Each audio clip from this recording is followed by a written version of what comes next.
Welcome to the workshop from Dawa to Jihad, breaking the radicalization and violence cycle. First of all, as you know, the session is held in memory of Dr. Jonathan Fine, and we will be inviting his wife, Professor Roti, to speak a little bit about him. Please take the floor whenever you want to. Good morning. I feel extremely honored and moved to open the present panel dedicated to my beloved husband, Jonathan Fine. I am certain that there is no more appropriate event to remember his scholarly work and vision than the World Summit on Counter-Terrorism of the ICT at the Interdisciplinary Center of Herzliya, the academic field and milieu that were the center of his professional life and academic passion. Jonathan was a senior researcher and lecturer at the International Institute of Counter-Terrorism, where he acted as head of the Terrorism and Religion Desk. His scholarship focused on comparative politics and religion from a global and regional perspective. In this field, he published numerous works, chapters in books, articles in academic journals. In March 2015, a few months before his passing away, appeared his book entitled Political Violence in Judaism, Christianity, and Islam, From Holy War to Modern Terror. Another book will be published by Azani's State University of New York Press next month, which he won't be able to see. Although he displayed and succeeded in so many other fields, he was also a writer, fiction writer, and a conservative rabbi. The study of terrorism and counterterrorism was indeed the academic field of his passion, not only in his scholarly work and teaching, but also in what he embraced as a mission, to spread knowledge all over the world, to reach the decision makers and also the general public, helping to create awareness and also cooperation in this global problem that the world confronts. This is why he so often lectured to government agencies, politicians, military institutions in Israel and abroad, constantly being interviewed by local and foreign press and TV networks. He traveled through 5 continents in order to represent the IDC and share his scholarship and knowledge. Jonathan passed away suddenly and prematurely on August 21, 2015 in Melbourne, while being in a lecturing tour in Australia. On behalf of Jonathan's family, we want to express our deep gratitude to the Lauder School of Government, Diplomacy and Strategy of the Interdisciplinary Center Herzliya, to its dean, Professor Boaz Ganor, and to all the faculty and staff of the school for their constant and most significant support since Jonathan's passing away, and for their initiative to dedicate this panel to his memory. His goal and mission of expanding research and knowledge on counterterrorism breathes and beats ceaselessly in this wonderful institution. Thank you for keeping his memory alive in a place he loved so much and in the way he would have chosen to be remembered. Thank you. Thank you.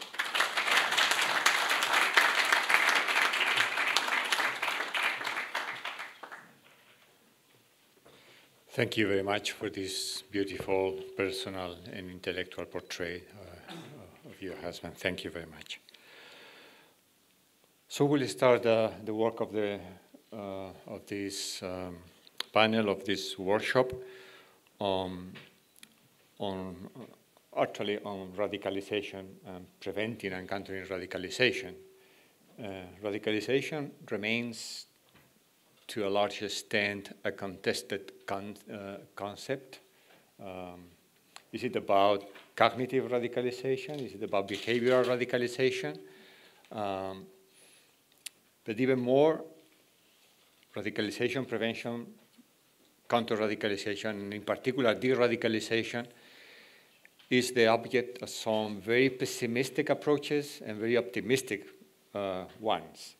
And to address all this range of issues, we have a wonderful panel of people today, starting with my friend and dear colleague, Eitan Azani. You all know him very well as Deputy Director of the ICT, also in charge of the counter-terrorism programs, both at the BA and MA level, and among many other things, you're familiar with his past record in the armed forces here in Israel, and among other achievements, he is the author of a much-praised book on Hezbollah that you are, I'm sure, all familiar with. So, Eitan, whenever you want.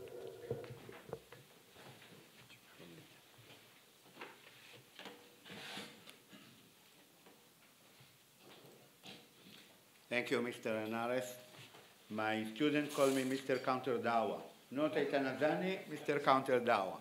And it's not by coincidence that we started our discussions within this field with a story of from Dawa to Jihad and countering radicalization, because this is the main area that we are dealing with. And until, okay, we are in.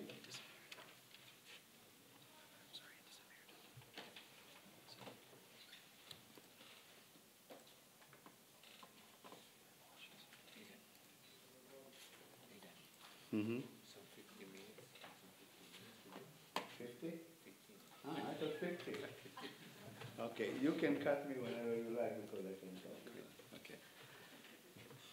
Okay, to be on the same page, we are dealing with the story of from Dawa to Jihad, and I want to describe in general the concept of the phases, the three major phases of Dawa and Jihad. And we need to bear in our mind that when we are dealing with our jihad, there is the 80s and the 90s, that the situation was totally different than today. So it was the first phase of radicalization process among different communities, and the main areas of operation of this radicalization process and foreign terrorist fighters were in Afghanistan, were in Bosnia, in Kashmir, and in other places, meaning people travel from their home to the theaters of jihad. This was the first wave that we saw it during the 80s and the 90s. Behind it was Abdullah Azzam and Bin Laden. These are the two main components that were behind this process. The second phase, it was between 2001 and 2011. During this time, it was after 9/11, the global jihad changed. We saw evolution of the global jihad, evolution of the platform of recruitment. So during this time, we start to see a component of people that are dealing and going to the theaters of jihad by some of them to the theaters of jihad themselves, some of them are homegrown, operating in their home base, and the main people behind it, Bin Laden, Ayman Zawahiri, and Abu Musab al-Suri, that was well-known ideologue and a strategist of Al-Qaeda during the 80s.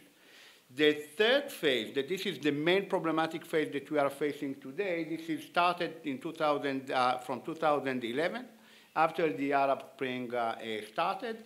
Now the foreign terrorist fighters operated from all over the world, recruited easily through social network, traveled to the Aqualified, to this area, but at the same time we see a development of these foreign terrorist fighters operating in their home countries. Why? Because in these kind of building new generations of jihadists, they want them in the theaters of jihad, but at the same time they want them to operate in their countries. Who are the main leaders? Ayman Zawahiri and Abu Bakr al-Baghdadi. And because they have their capabilities, new capabilities, they can operate within this field, meaning three different phases. So every phase needs a different strategy. And one of our main problems that our strategy today is not countering the last one of the phase of from Dawa to Jihad.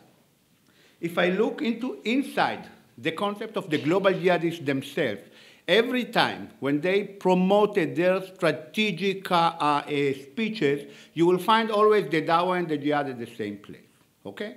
Because the Dawa is used to recruit people to the Jihad. You will find it in Abu Bakr al-Baghdadi speeches, you will find it in Bin Laden speeches, and you will find it, I gave you one example here, the speech of Zawahiri in 2013 when he took control, after he took control over Al-Qaeda. He promoted the operations of Al-Qaeda in two main levels. Dawa, to say what is the truth regarding the operations of the infidels on the Muslim land, and taking people into the military components of these operations. The second problem, a huge problem in our eyes, is how to deal with the phenomenon of de-radicalization. Because at the end of the day, I can tell you that there are a lot of programs of de-radicalization around the world, a lot of programs. But every program has a focus on a different topic. But radicalization process has a lot of factors, a lot of actors, and a lot of platforms. So if you want to counter the radicalization process, you need to be able to operate along all these factors, okay? So if I take just in one place within the radicalization process, psychological factor, social factors, religious factors, political factors, and accelerating factors. And it's not something that you can do, okay, I'm just countering the radical narrative, or I'm just countering the ideology. It will not be able to solve this problem. Or I wait for somebody to tell me that there is radicalization process among this community. We need to operate to find what's going on within the community. So these are the main factors that we have within this field. From the jihadi perspective, you have jihadi groups, leadership, and recruitment agents, because the social network today enable them to carry out recruitment effort, what we call many to many. It's not one center to many people, it's many people to many people. So we need to find out how the system works, okay? It's combined by government capabilities, civil society capabilities, and another group that are operating within this field. The last component is platform. In the 80s, the platform was very known. You know, you can find it in the mosque, you can find it in school, you can find it in other places. Today, the platforms are more complicated because you have it in the real world and you have it in the virtual world. So we need to find out in what platform these kinds of radicalization occurred and find the ways how to counter this platform of their operation. So the second component of our discussion is de-radicalization concept. If I need to operate and to answer the factor that I just described in radicalization process, I need to be in the situation that my strategy will be a preventing strategy. Deal with economic factors, deal with civil rights, because we have always the problems of civil rights, and deal with the law system, because I don't want to be outside the law system when I'm trying to counter radicalization process among communities. So this is one thing that we need to understand. The second component that we need to understand, who are the bodies that should operate within this field? Government, civil society, law enforcement, and security systems, okay? Because all of them should operate together. It doesn't say that all of them should be in the front, but all of them should operate together to enable the group to counter this kind of phenomenon. And what we need to do, as you can see, I describe it in my slide, pragmatic Dawa infrastructure, meaning countering the radical Dawa infrastructure. Very easy to say it, very difficult to establish it, okay? Very, very difficult to establish it, okay? Pragmatic Dawa infrastructure, internet, social network, and all the other components from the level of the law enforcement until the level of the operations on the ground. So if I need to face radicalization process that is totally different in every Muslim community in the West. Radicalization process among Moroccan communities in the West is not like the radicalization process among Palestinians, among people from South Asia, among people from the Middle East, from Syria and other places. Totally different radicalization process, different culture, different languages, different behavior. And if you have some types of Islamic groups operating in your country, you need to find a way to deal with these different cultures of these Islamic groups, and not by somebody that he was raised based on Western values, and now he needs to understand the mindset of a jihadist operating inside these societies. So this shows us how complicated is the story. And it shows us why we failed again and again and again within our national program. Because at the end of the day, if you open the newspapers in France, 2 weeks ago, you said that the radicalization process that they tried to promote it totally collapsed. Okay? And you will gather the information in 2010 from the European, before even the Spring Revolution, the Arab Spring Revolution. They said very clearly we failed. Okay? But the situation is, the result is, that from Europe, thousands of people radicalized between 2011 and 2017. Thousands of people that went to the theaters of jihad. Meaning we failed to do something with our operation. How do things work? Here it is, you see, I just give you one slide. My students know that my slides are not complicated and nobody can understand, but I try to explain. Okay? We are dealing with a group of operations, okay? When we are dealing with the jihadi group, we have within the jihadi group core group, followers, supporters, and others. This is the way that I can divide it, different groups within the jihadi organization. All of them came from the community, okay? Because we are describing radical Islamic jihadists. Within all of them, the level of control is totally different. The command and control of the core group is totally different. Totally different when I try to compare it to command and control of the supporters or the others that are influenced. So if it's totally different, the way that they carried out their operation is totally different.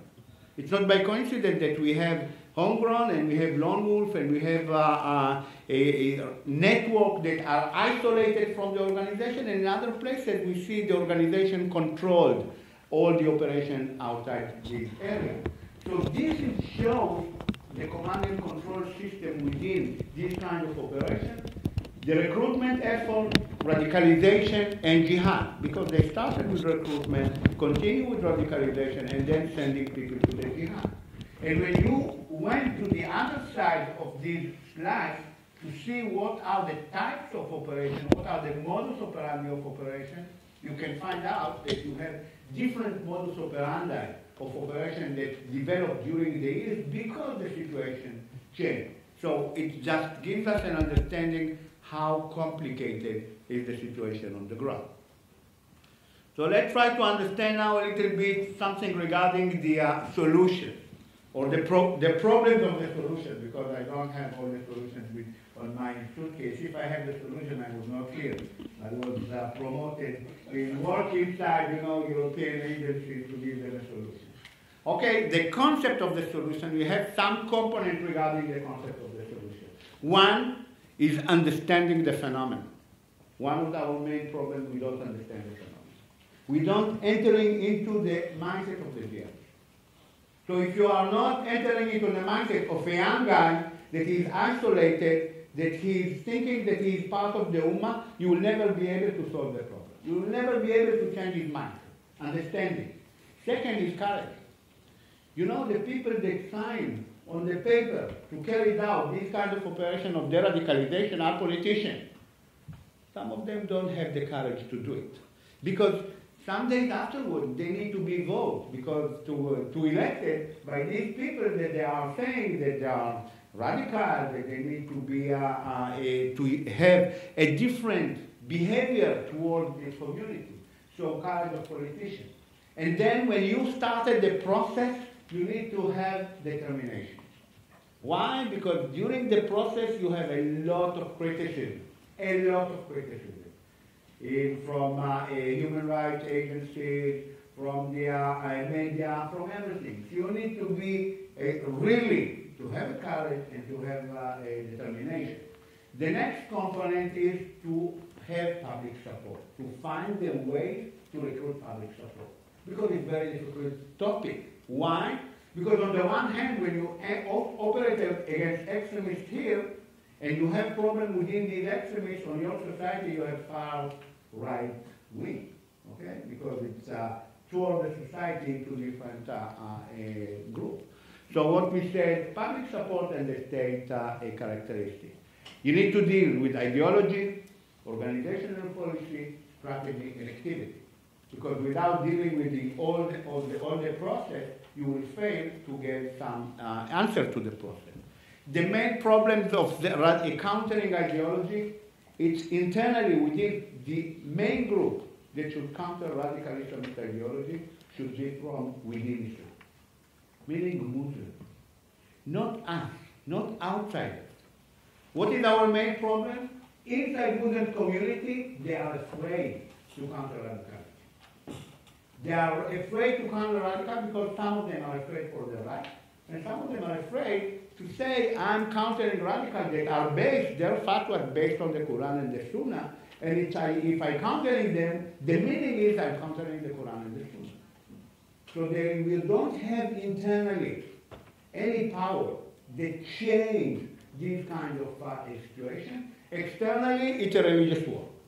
When we are trying to counter ideology from outside, it's a religious war. You are against Islam, you are trying to change the situation. It's a religious war, and the result is the opposite. Okay? It's not by coincidence that they have a huge component within the jihadi literature that said we are under ideological attack. This ideological attack is a Western attack. They want to change that. Okay? So we have here the problems of ideology. Within this field, what we need to find out, where are the weak points of the organization policy, and try to enter, because organization operated all the time inside this community, to see how we can counter the strategy or the strategy of jihad, that this is very problematic, or the strategy of the Dawa infrastructure to establish counter-Dawa infrastructure, and then how to counter activity. When you have all these components, you will see that in the level of ideology, policy, and strategy, there are the main ideas is integration and prevention. These are the main ideas. You can do it by government, civil society, targeted society. When it comes to activity, it's a different story. You need agencies, you need police, you need security, you need all these kind of issues, because when somebody crosses the line between in the radicalization process into carrying out the jihadi operation, you are in a different zone. And we need to understand that we are in a different zone. And if it was not enough complicated, we will enter another concept that is more complicated, and this is my last slide. It will take 15 minutes, but it's okay. We will enter into the last component that it's based on a concept that we call it strategic stopping line. What we need to find, or to find ourselves in a situation that we stop radicalization process at the beginning, not waiting until the end to stop the radicalization process. So you can see at the top of this, I divided it into three different zones. One, I call it state strategy. The second, I call it radicalization process. And the third, I call it main actors. Who are the main actors that are operating within this field of radicalization? So if I stay with the first component, there is radicalization process. Believe me, there are a lot of models of radicalization process. I don't want to enter into them. But if you can divide a radicalization process into at least 3 or 4 steps, okay? One, I'm pro-radicalization. The end, I'm a jihadist. In the middle, I'm indoctrinate and running through the radicalization process, okay? 3 different groups. And even if you enter into the jihadi group, even here, you have different steps, because you can be a supporter, you can be a follower, or you can be a core, okay? Meaning the core group. So even within these groups, you have still a sub-line and levels of radicalization process. Our main goal when it comes to de-radicalization operation is to stop radicalization process in area number 1. This should be the strategic stopping line, okay? Because when they are entering to zone number 2, it's very difficult to take them back, because you need like a reverse engineering to take them back. When they enter into the zone number 3, you lost them. They are jihadists. Okay, they are jihadists, and most of them will stay jihadists. Okay? So our main effort should be in phase number 1. And in phase number 1, as I mentioned before, Muslim communities. How we work within Muslim communities. And as I mentioned also, different Muslim communities, different cultures, different languages. Okay? How you are operating within this field. So in the first place, the main component of this kind of operation, this is integration and early intervention. Who is needs to operate? Government, civil society, Muslim community. Government always should be, in the shadow. Government needs to spend a lot of money to change the economic situation, because as we mentioned before, they have social sectors, not only problems of people became jihadists. Why? Because one day they started to be a jihadist. So we have, regarding integration, investment within the communities. We need education system that change the mindset of these communities. And we need to build, groups, social networks of young people to young people. Not all people like me trying to change the mindset of young people on the other side. You need people that think together. They are part of this group that understand how to deal with all these social networks, meaning young people to young people, and to establish it in this way. And the other component that you need to understand is the problem of education. With education, you don't change situation immediately. It will take years, sometimes 10 to 20 years, by changing through education, so you can estimate and understand that you lost one generation, but if you started with the education, maybe you will win in the second or in the third generation after you started with education. Because people used to think that we bring education in and we have a result in a minute. No, this is not the situation. So we have a long process of radicalization.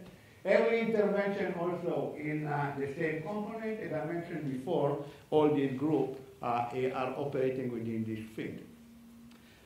When they went through the first stopping line, we are in a very problematic situation. We need to find a way to capture these people immediately after they change something within this behavior. One of the problems, in my view, of the last attack in Barcelona, that the police, security agencies didn't understand that these people were on radicalization process. Okay?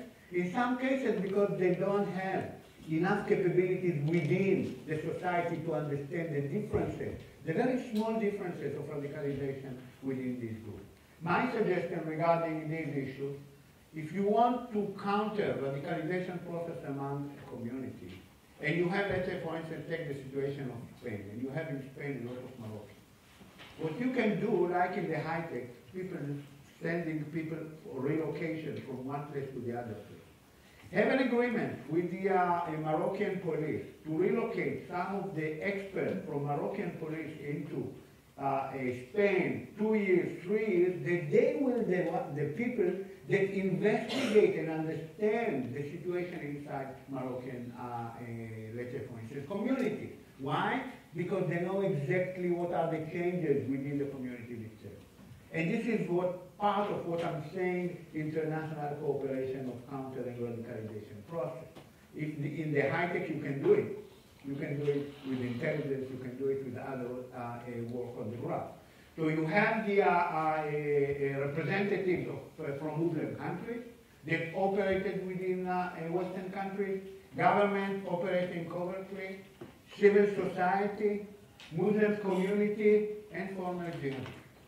Because the only people that can influence people that are on the, on the process, these are the people that did this process before. Because they understand exactly what are the influence on their kind of operation. So I'm saying, start to bring these people here. And the first component is more changing and operating on the ground. Last component of this, when they became a jihadist, you only have the counter-terrorism tools. You need to give it to the police, security agencies, because it's a different story. It's very few people changed their mindset and made the reverse engineering from being a jihadist to being back honored people. So these are the operations that state need to do. And I finish. Thank you very much.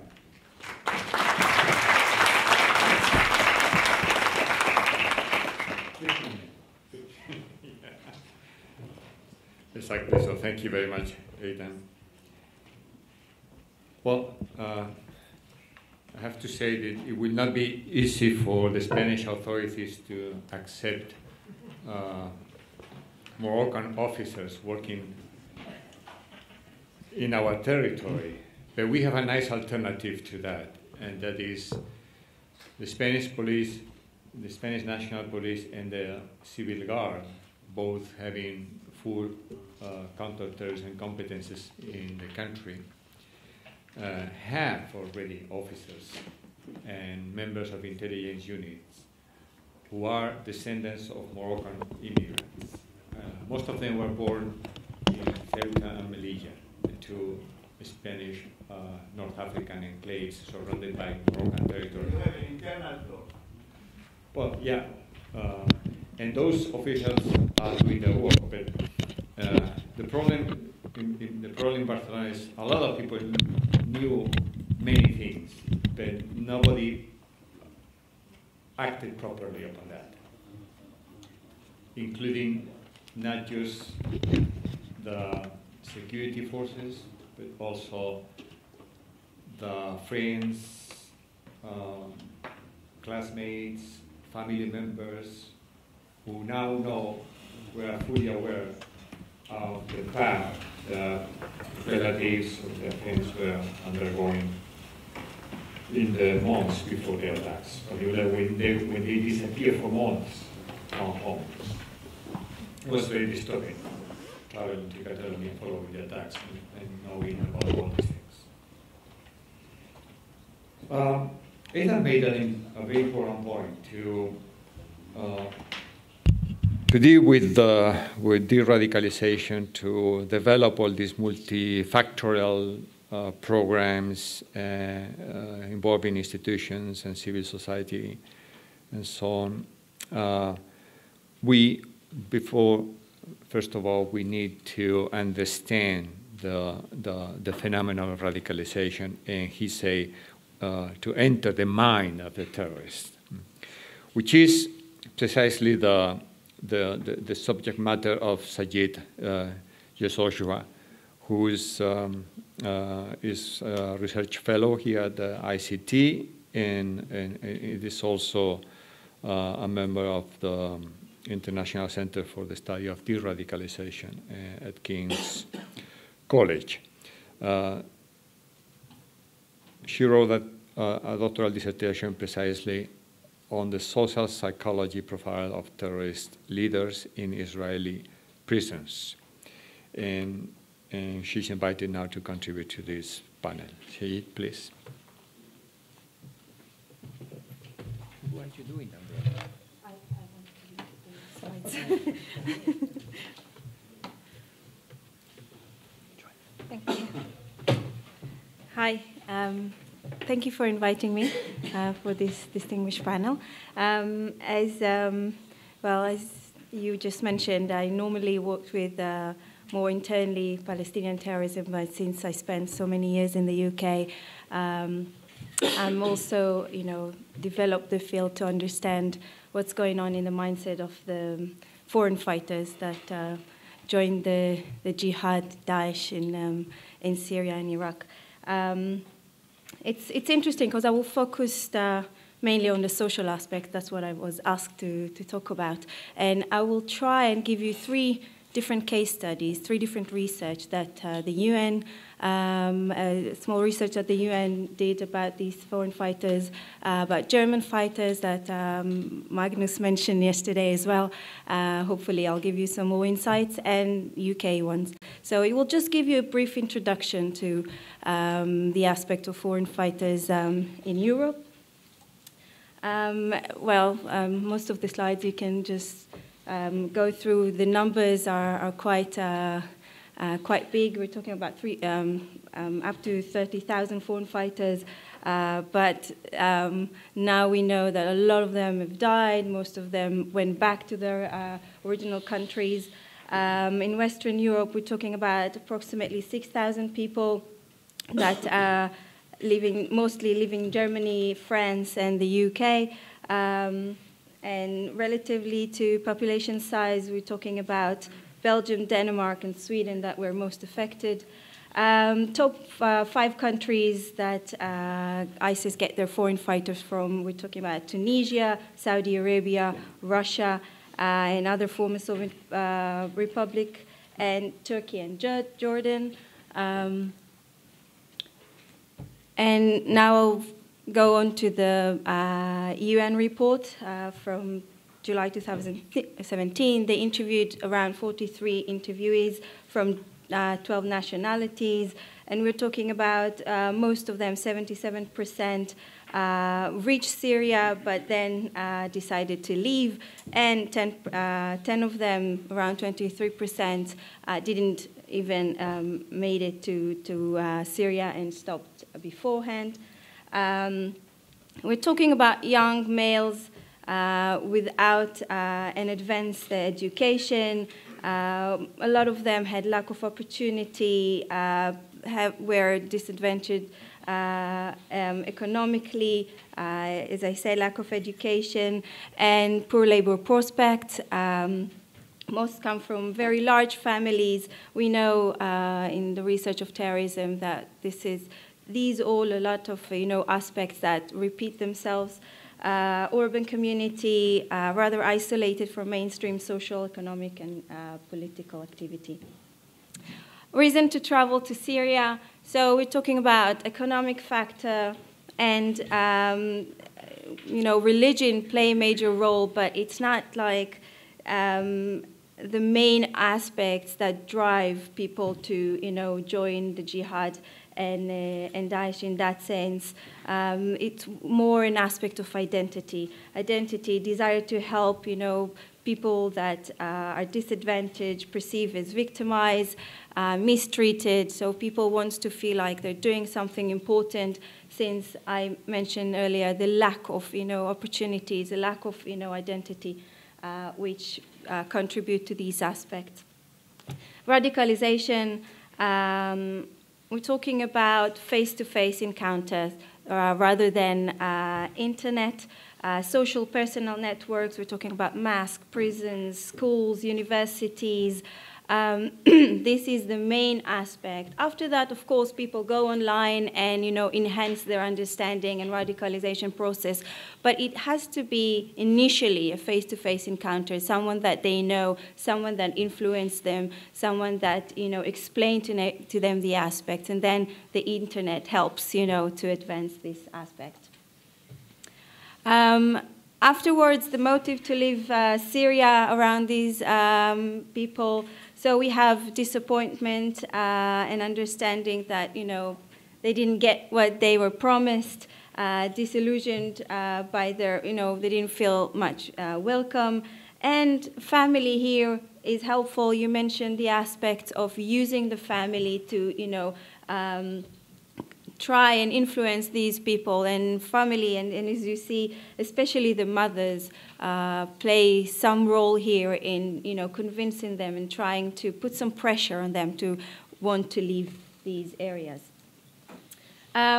So this was a more general aspect of foreign fighter. If we go deeply to these two case studies that I mentioned, Britain jihadists, we're talking, the numbers are around 850. We know that today around 67 of them believed to have died, and 72 convicted for offenses relating to terrorism. A lot of them returned to the UK, at least half of them returned to the UK. And there is a big issue, I think it was mentioned before, whether what to do with these people, how to prosecute them, what can you do with these aspects. And we try to influence the government, understanding that it's very important to use these people because it was mentioned before, these people understand the mindset and behavior, understand recruitment process, knows how these things work, and they can influence the others that are going through this process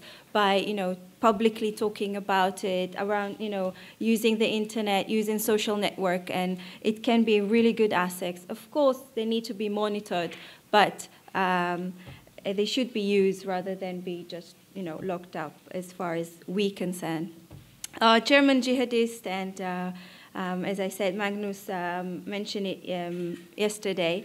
Again, the numbers are around 800 people that left Germany for Syria since the beginning of this conflict. Around 1/3 of them are known or assumed to have returned to Germany. About 130 from Germany are presumed to have been killed in the conflict. Talking about demographic, again, you can see that most of them are male. Age range is quite wide, but the average is 26 years old. Most of the individuals that we know of marital status, around 34% were single, but a lot of them, 25% were legally married, and the others married under Islamic law when they reached Syria. A lot of them, around 267, known to have children, and as you can see, a big portion of them did own some home prior to their departure. So economically, it seems that they're less deprived than known. Demographics. So we can see that most of them are born in Germany with broad range of other places of birth. Most significant is Turkey, Syria, Russia, and Afghanistan. And including the individuals that born in Germany, a total of 82%, which is a lot, of all the parties belong to immigrant families. So we can see that immigration is it's a key issue here. And it's definitely, you can see that it repeats in other countries in Europe. So it's something that definitely should be emphasized. Religion and ideology, so we can see that a lot of them are converts. I think it was mentioned before. And a lot of them considered to belong to some Salafi spectrum. And as I said, have some sort of links and connection with religious authorities that influence them. This is, I think, a very important aspect that differ between the terrorists that we all knew before, and definitely from my work, I try to find a lot of criminal personality, antisocial personality among the terrorists I worked with, and I find minimal aspect to that. And as you can see, Daesh changed that profile, and Daesh is recruiting everyone, and it doesn't matter who you are, what you have, what is your mental illness, personality disorder, it doesn't matter, and as well criminal background. A lot of them do have criminal records. 2/3 of the deportees have been subject of criminal investigation. 225 were suspected, and we can see that their offenses are related to violent attack, assault, robbery, property crime. And we can see that politically motivated offenses prior to their radicalization didn't play a major role. And as you can see, after radicalization, we can see that 264 individuals were suspect or tried for criminal offenses. And here you can see that politically motivated offenses under German law, of course, now account for nearly a third of these, followed by violent attack, property crimes. Another interesting aspects that probably relate to, the Islamic laws is the drug-related offenses dropped to just 4% of the total, and you can see also recidivism that the ones with criminal records, more than half of them tried for 3 or more offenses, and nearly a third were even for 6 and 7 offenses. So quite recidivist. You can see these patterns is definitely repeating. As I said before, again, with these fighters, the vast majority of the parties would radicalize in real-life environment. So I think it's very important for us not to blame the internet for everything, and try to understand that there's a lot of work that we can do among the communities, with the families, and I know from Britain that these aspects, and I think it was mentioned as well, the police work within the community, with the imams, keeping close contacts to understand that if they know of someone that they think or suspect that is going through some sort of difficulties and meeting, different people, then, they can inform them and let them know. And, police approach the families and try to make some sort of, work among the communities. And it helps, because as we see, when we work with basically only ideology, it's very, very difficult to tackle it. And I'm talking here now as an Israeli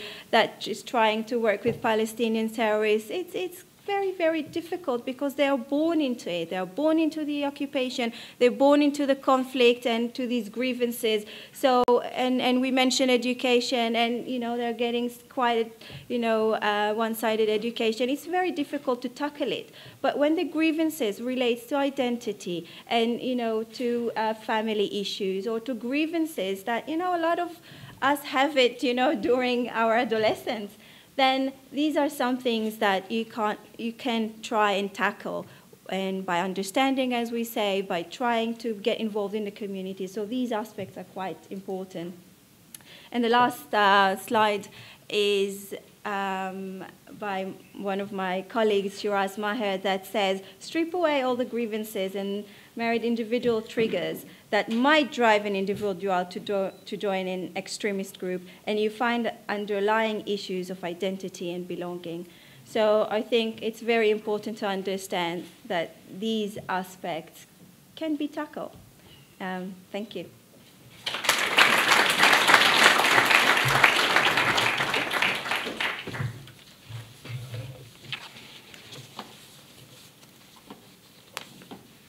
Thank you very much, indeed, Sayed, for your data and insight, particularly on foreign fighters.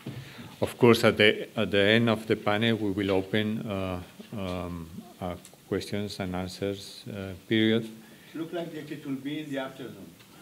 I hope not, but actually we have a good number of very good specialists in the audience that can make very, very sound contributions to the discussion today.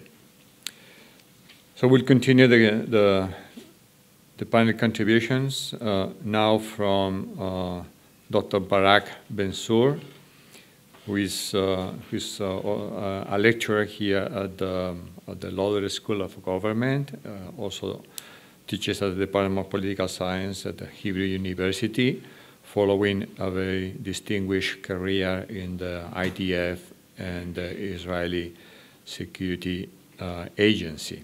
He's an expert on risk and threat analysis, strategic intelligence, Middle Eastern studies, and counter-terrorism. Oh, by the way, I forgot to give you some figures concerning foreign fighters from Spain, right? It is a very interesting case because we only have 222 foreign fighters known. The vast majority of them are men, 199.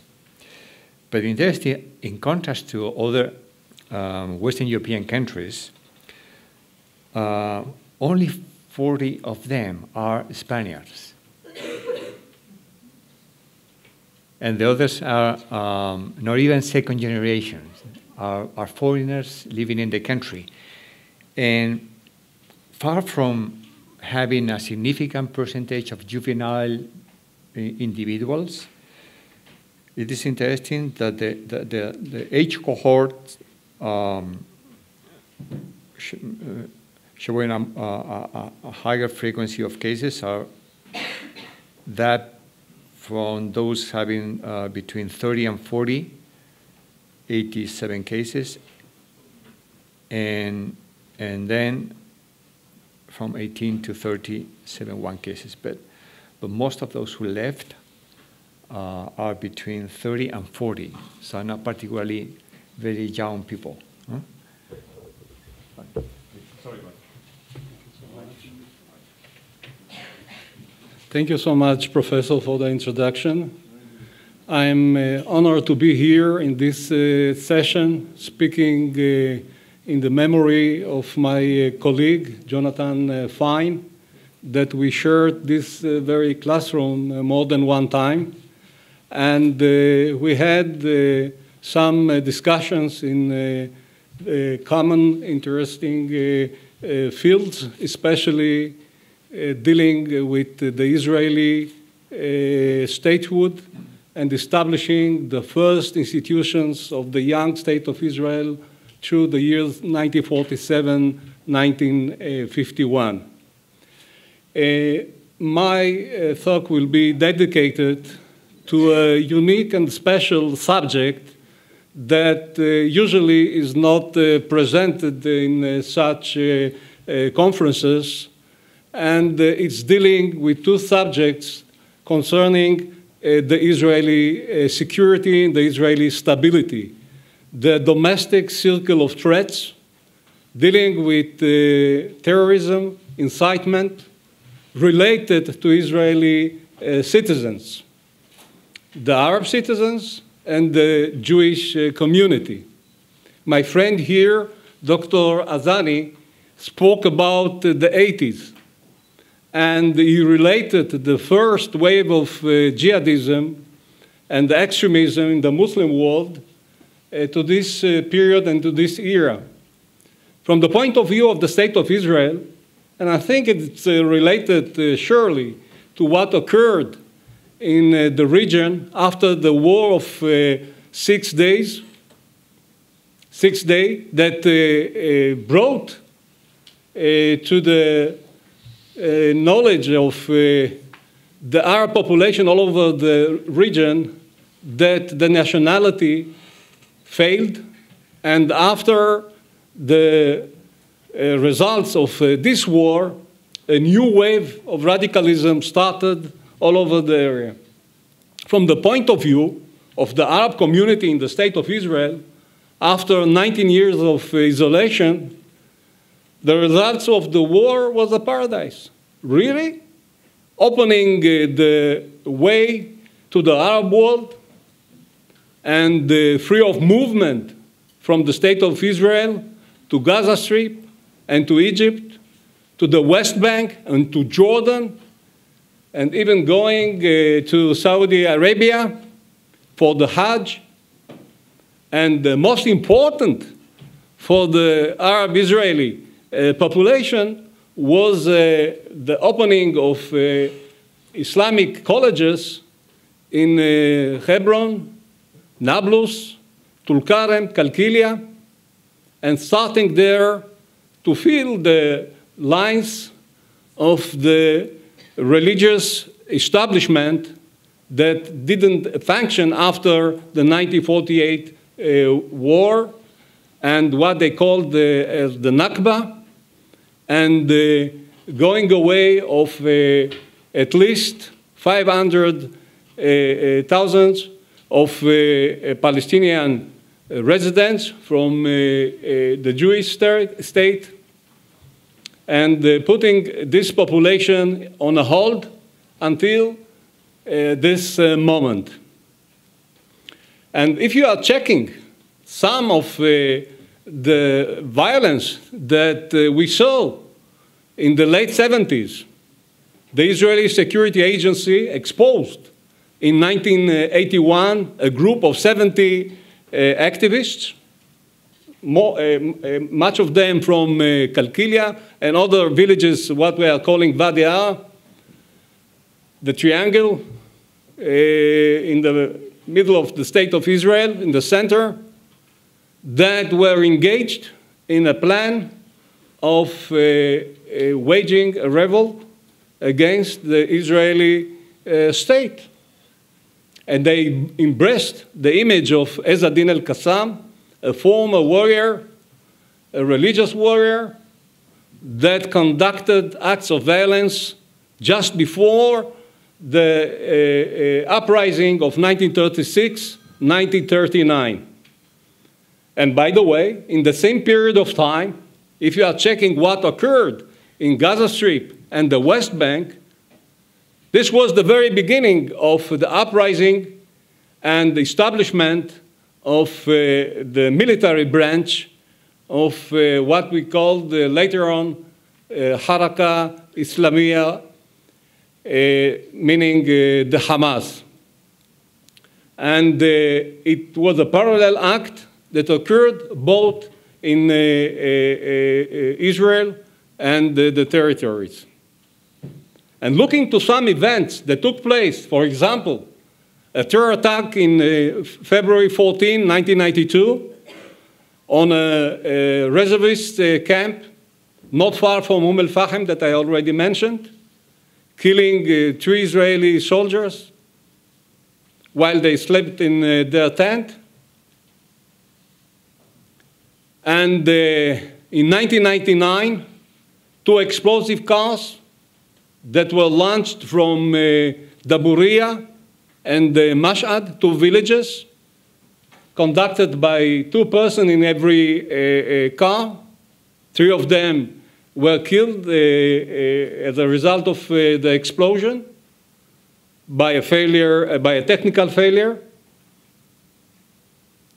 And in September 2001, the first suicide bomber, Israeli Arab from Abu Snan, 48 years old.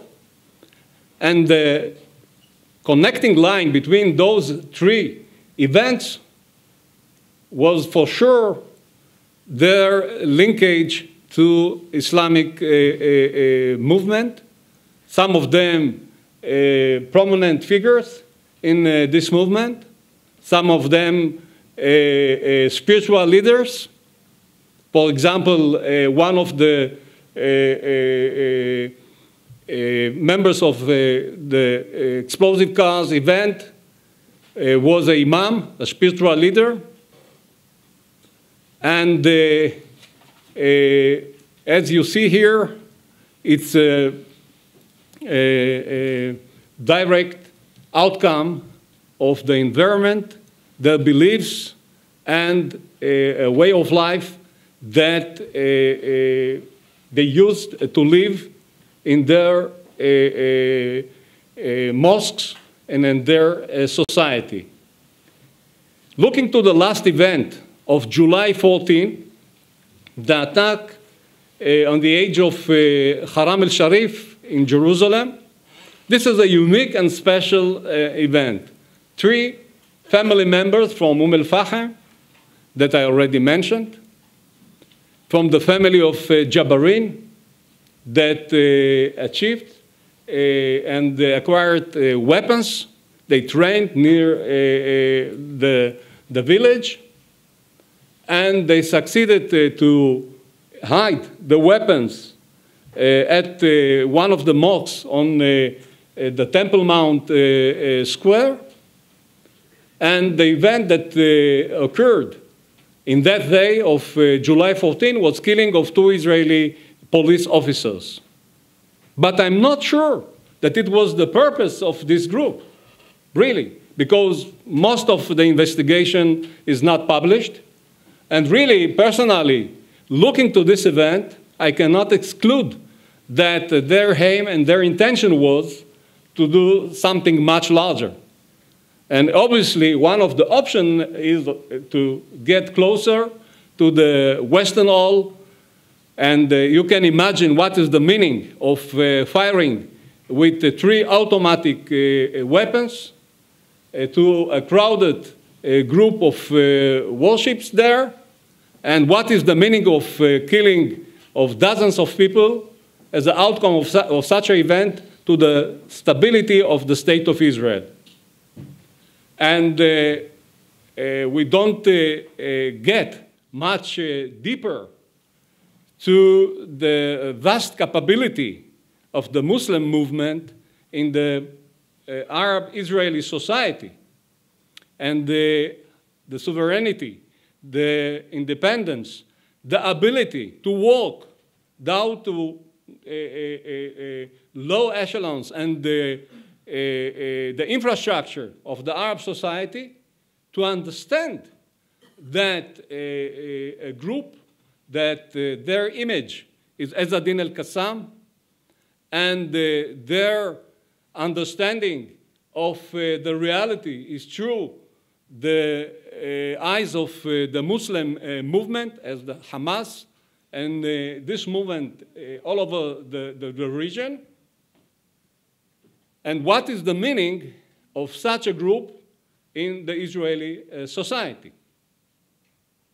Leaving them for a moment and looking to the other side, to the Jewish community, the radical Jewish community, in the same period of time of 1979, but much later arrested in 1984, it was the beginning of the Jewish underground. And the same phrase and the same statement that I made about the initial and moving start of the Islamic movement is really the same concerning the Jewish underground.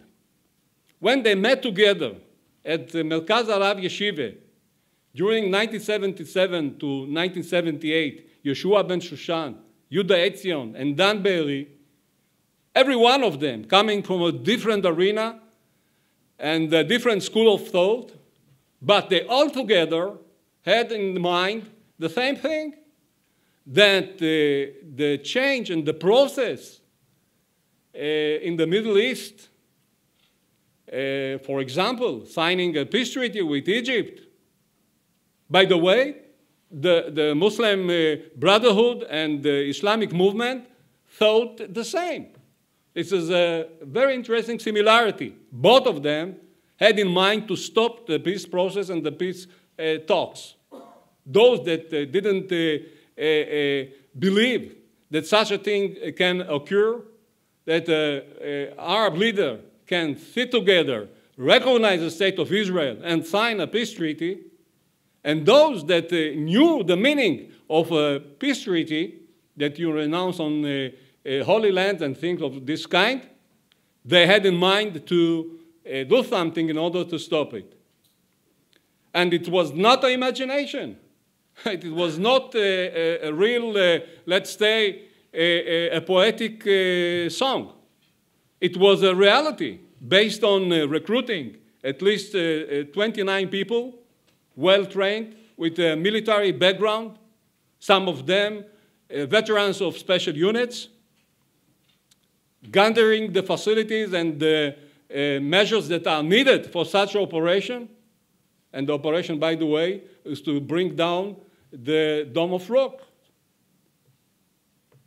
the main mosque on Haram al-Sharif, Quds Haram al-Sharif. And they were very close to that. and they even gathered information, and they were trained. And by the way, the Israeli intelligence knew nothing about it. Once they were arrested on April 15, 1984, approximately 5 years after they were launched and started to work together, the Israeli intelligence had in mind to stop a terror attack. They were about to plant explosive charges in public buses that could cause the killing of dozens of people. There were 5 buses and at least 60 to 80 people in every bus, and you can make the calculation what kind of terror attack it could be. And before that, of course, they launched 3, 4 terror attacks, one of them very famous, planting explosives in the cars of Arab mayors in the West Bank. And the Israeli intelligence service was aware only through the first days of investigation after they were arrested, and have been told by one of the prominent figures, well, this was the plan. They knew nothing about it. And this is one of the main dangers, that if you are asking someone that is not familiar with this modus operandi and the way that those groups are acting, they will say, well, how many people are activists? You need a group of 5 to 6 people to assassinate the prime minister. We saw it. We saw it. No one could imagine that someone that is coming not far from here, 7 minutes drive, and going with a Beretta 9 millimeters and shooting in the back of Israeli prime minister, Israeli, with a military background, that worked as a security person at the foreign ministry, that such a guy can do such a thing. But of course, if you are checking how it occurred, well, he behaved as an Israeli, he talked as an Israeli, and after a short while he mingled with the policeman there and got access to the prime minister. And there are people in Israel, until today, when they are dealing with this kind of a threat, that are saying, well, entire camp lost its leadership. It was a target killing, a precise target killing, conducted by a group of Israelis that changed the course of the Israeli history. Well, and when we are getting to the new generation, this generation was exposed, let's say, in 2013. Some of its thoughts was brought to justice, to the court in Rehovot in February last year, and we learn about a new group of rebellion. And this group is speaking about the change of the Israeli political system, replacing the Israeli democracy by the Jewish kingdom, forcing the law of the Torah, the Jewish law, and getting rid of foreigners.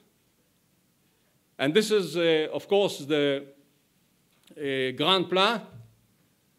And the strategy is to cause chaos, chaotic situation by attacking Arabs and trying to revolt them. And by that, it will cause anarchy. And this was will be the start of this kind of instability.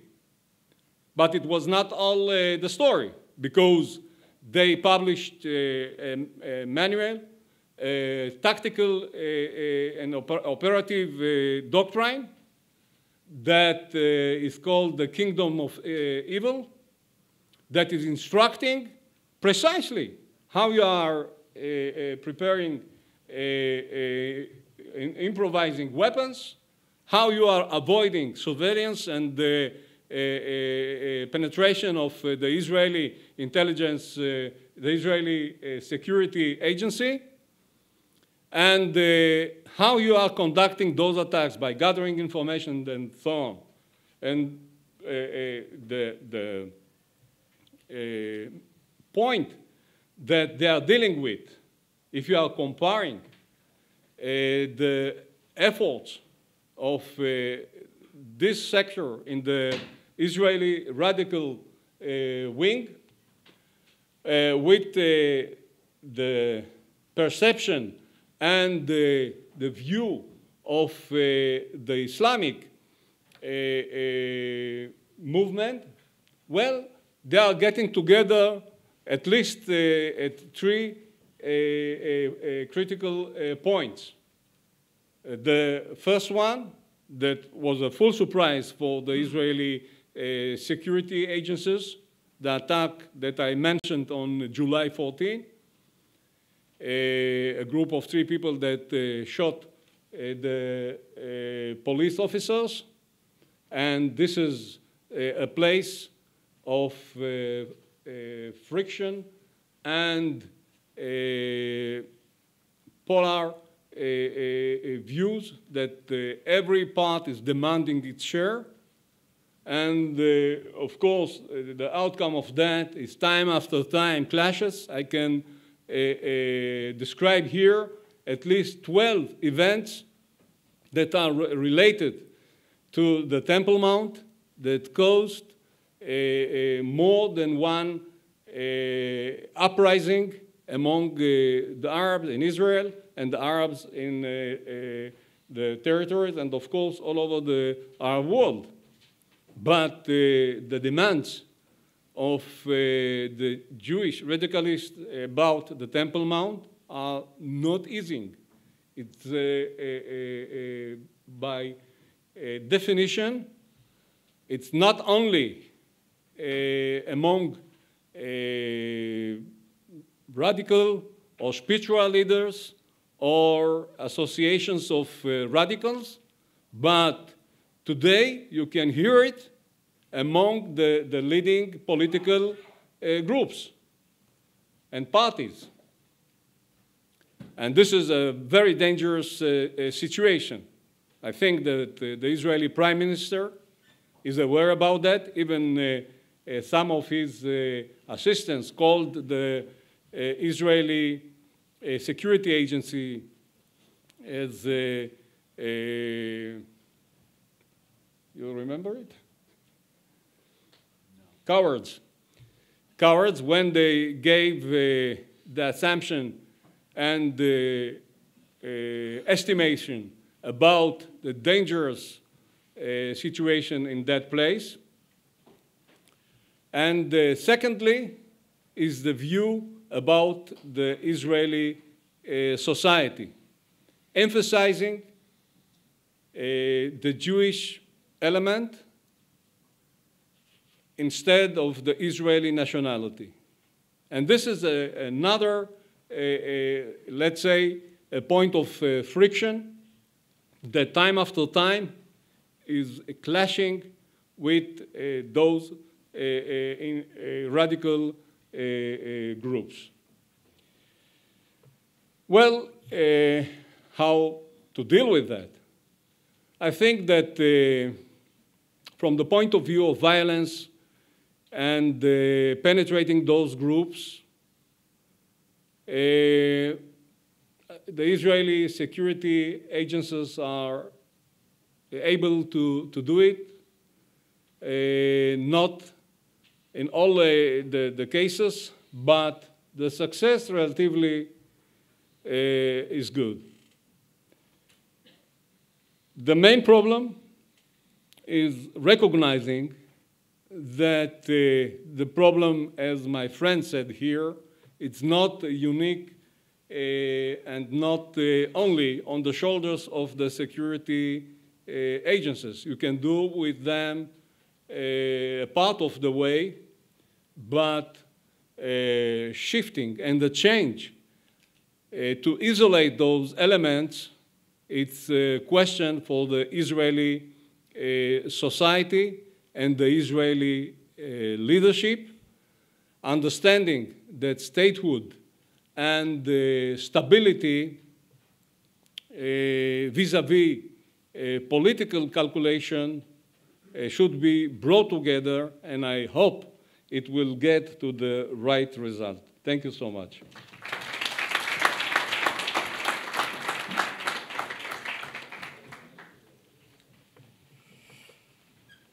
Thank you very much, Dr. Ben-Zur, for this contribution, which undoubtedly reminds us about violent radicalization leading to terrorist behavior with respect to movements other than jihadism, global jihadism, and also inside this Israeli society. Now, our next speaker is a professional volleyball player. But he is also working on a Ph.D. about Islamist radicalization in Italy. It was about 2 years ago, maybe at this time, was summertime or close to summertime, when I went to talk at the Italian Senate, and it was a very nice experience, and perhaps the best encounter I have over there was to meet for the first time Michele Groppi. Michele has been working for long on an outstanding database on radical Islamism in Italy. Nor even Lorenzo Vidino has it. And it's already providing us some advances of his research, as you can find that in recent articles on perspectives on terrorism and also the CTC Sentinel. That gives you an idea of how interesting and rich the material in the subsequent analysis is. Michele is going to add to all this with new, still, I understand, unpublished material on that particular issue. All right. I mean, provided that all goes well, but yeah, my PhD is done already, so hopefully. Okay. Yeah, I mentioned he's working on a PhD. Actually, he's a PhD advanced candidate, very, very advanced. But once again, a volleyball player. Well, mira, Professor Reinares, muchas gracias. Too kind, but first of all, let me tell you, I'm just so happy to be here, so happy that there are a lot of Italian students and Italians in the audience, so happy that a lot of my friends are here, even from Stanford University, from here, from Herzliya, from Israel, from all over the world. And finally, I'm so happy because, I was his student. And therefore, so if this goes bad, there's a direct correlation, statistical correlation with the things that I'm going to say and Dr. Azani's class. But other than that, again, very honored. Thank you so much. It's, again, big honor to be here and to be able to talk to you about my PhD dissertation about Islamist radicalization in Italy. But before we start, there's a big clarification to be made. This was no witch hunt. Radicalization and terrorism have nothing to do with each other for most of the times. And radicalization is a highly disputed concept. Therefore, we're not talking about terrorists here. We're talking about people with emotions, with stories. And today, I'm going to try to recount and just try to recapitulate those encounters, right? Without being alarmist or anything, but this is what we did. And, at the very beginning, I was like, okay, I'm going to be talking about theories and models and definitions, but then I said, nope, my fiancé is right, that's way too boring, too heavy, and therefore I'm just going to give you a very brief introduction as on the debate, like why we did that. But if you're then interested and we have time, I'll be more than happy to maybe expand on those points. But again, Islamist radicalization in Europe is a very again, like hard, controversial debate. There are great academics such as Olivier Roy, French sociologists, who say that without being alarmist, once again, but it does exist, and it is a pressing issue. So we have to deal with that. There are other pundits, by contrast, especially in the UK, who say, well, yeah, I mean, it's there, but Islamist radicalization is definitely exaggerated. It's even socially constructed to securitize an entire group of people, namely the Muslim community, and therefore, you know, we have to be very careful. And absolutely, we do have to be very careful. And so I thought to myself, well, what's the matter in Italy? And why should we talk about Italy? Because isn't Italy an exceptional case? You know, like, as we can see like here in this map, you know, all of Europe pretty much has been stricken, but why Italy has not? Like, what shields Italy? What should we be talking about Italy? Well, there are other people who say that even though we are a relatively, quote, safe environment, no, we're not that different from other countries because we have a decennial activity of reported jihadism in Italy, including Tory plots, minor attacks, radical preachers, weapons. I mean, again, if we have time and if you want, we can expand on those. But so this was the background that led us to the question. So in Italy, who is right, if you want to be a little bit black and white, Roy or Croft? And how do we measure that? Like, and so what we look for after obviously providing definitions and models, we look for what we label Islamist outlook. By that, we mean the support for violence framed in Islamist terms. Again, Islamism, jihadism, radicalization are highly contested and controversial themes, topics, definitions, but just for the sake of analysis, for the sake of this presentation, we didn't obviously interact with terrorists, we interacted with people who supported violence justified in religiously framed terms. And we look at 4 questions. I say 4 because initially there were 6, but I was, for whatever reason, Dr. Azani, I was advised to leave Israel, Hezbollah, Hamas out of this equation. But regardless, we look at violence in defense of faith, in defense of Islam. We look at duty to punish offenders of Islam. And keep in mind, this is very important because this does not really entail violence. But again, let's keep this in mind because it's going to come back to us. And then finally, support for Al-Qaeda and ISIS.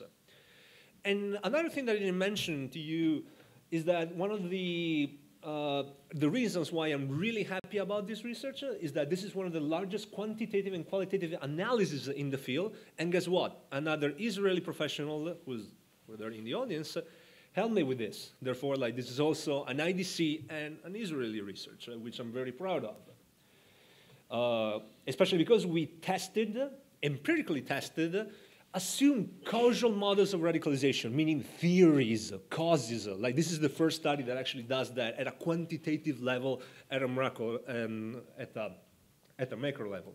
In fact, what did we do in detail? We surveyed 440 Italian Muslims. Then we tried to enhance the analysis with other 200 interviews with always Muslim from interviews and social groups.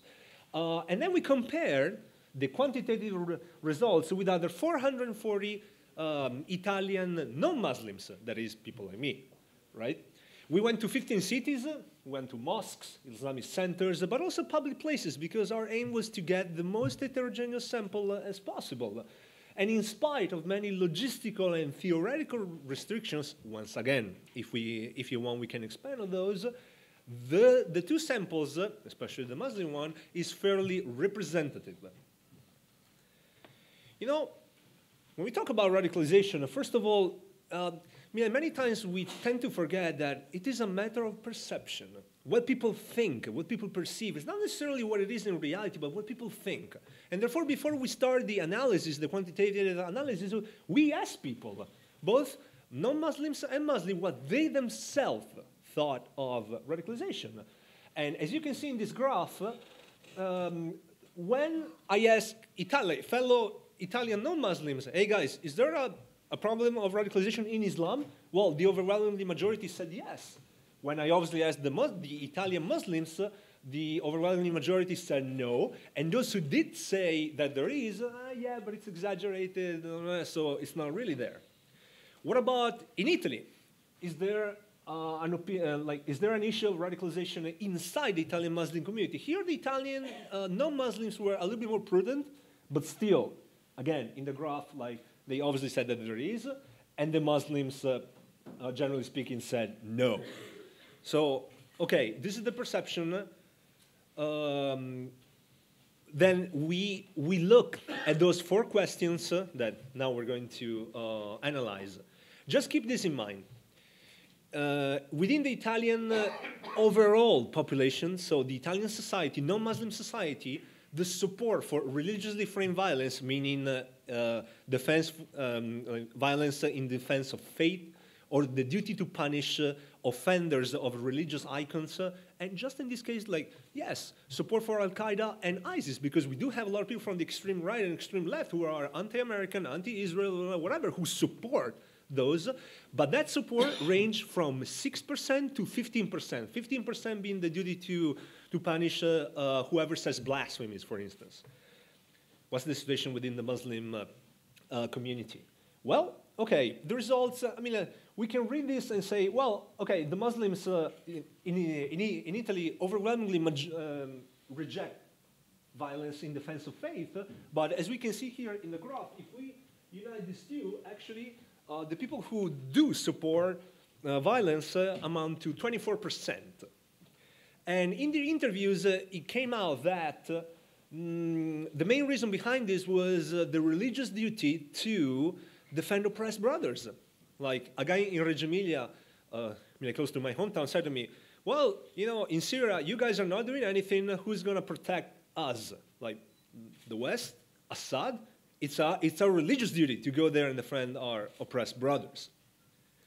What about if I insult Islam and the Prophet? Like, this has been a cause for violence and terrorism. We all remember like the Netherlands, but this is a very sensitive topic. Again, a lot of Muslims rejected violence, or at least punishment. Okay, let's put it this way. But 30% of them said, yes, I either strongly agree or slightly agree with the assumption that you should be punished. In the interviews, obviously, it came out pretty much fairly even that if you are to be punished, you have to be sued, right? Okay, which, it can be debatable, but it could also make sense.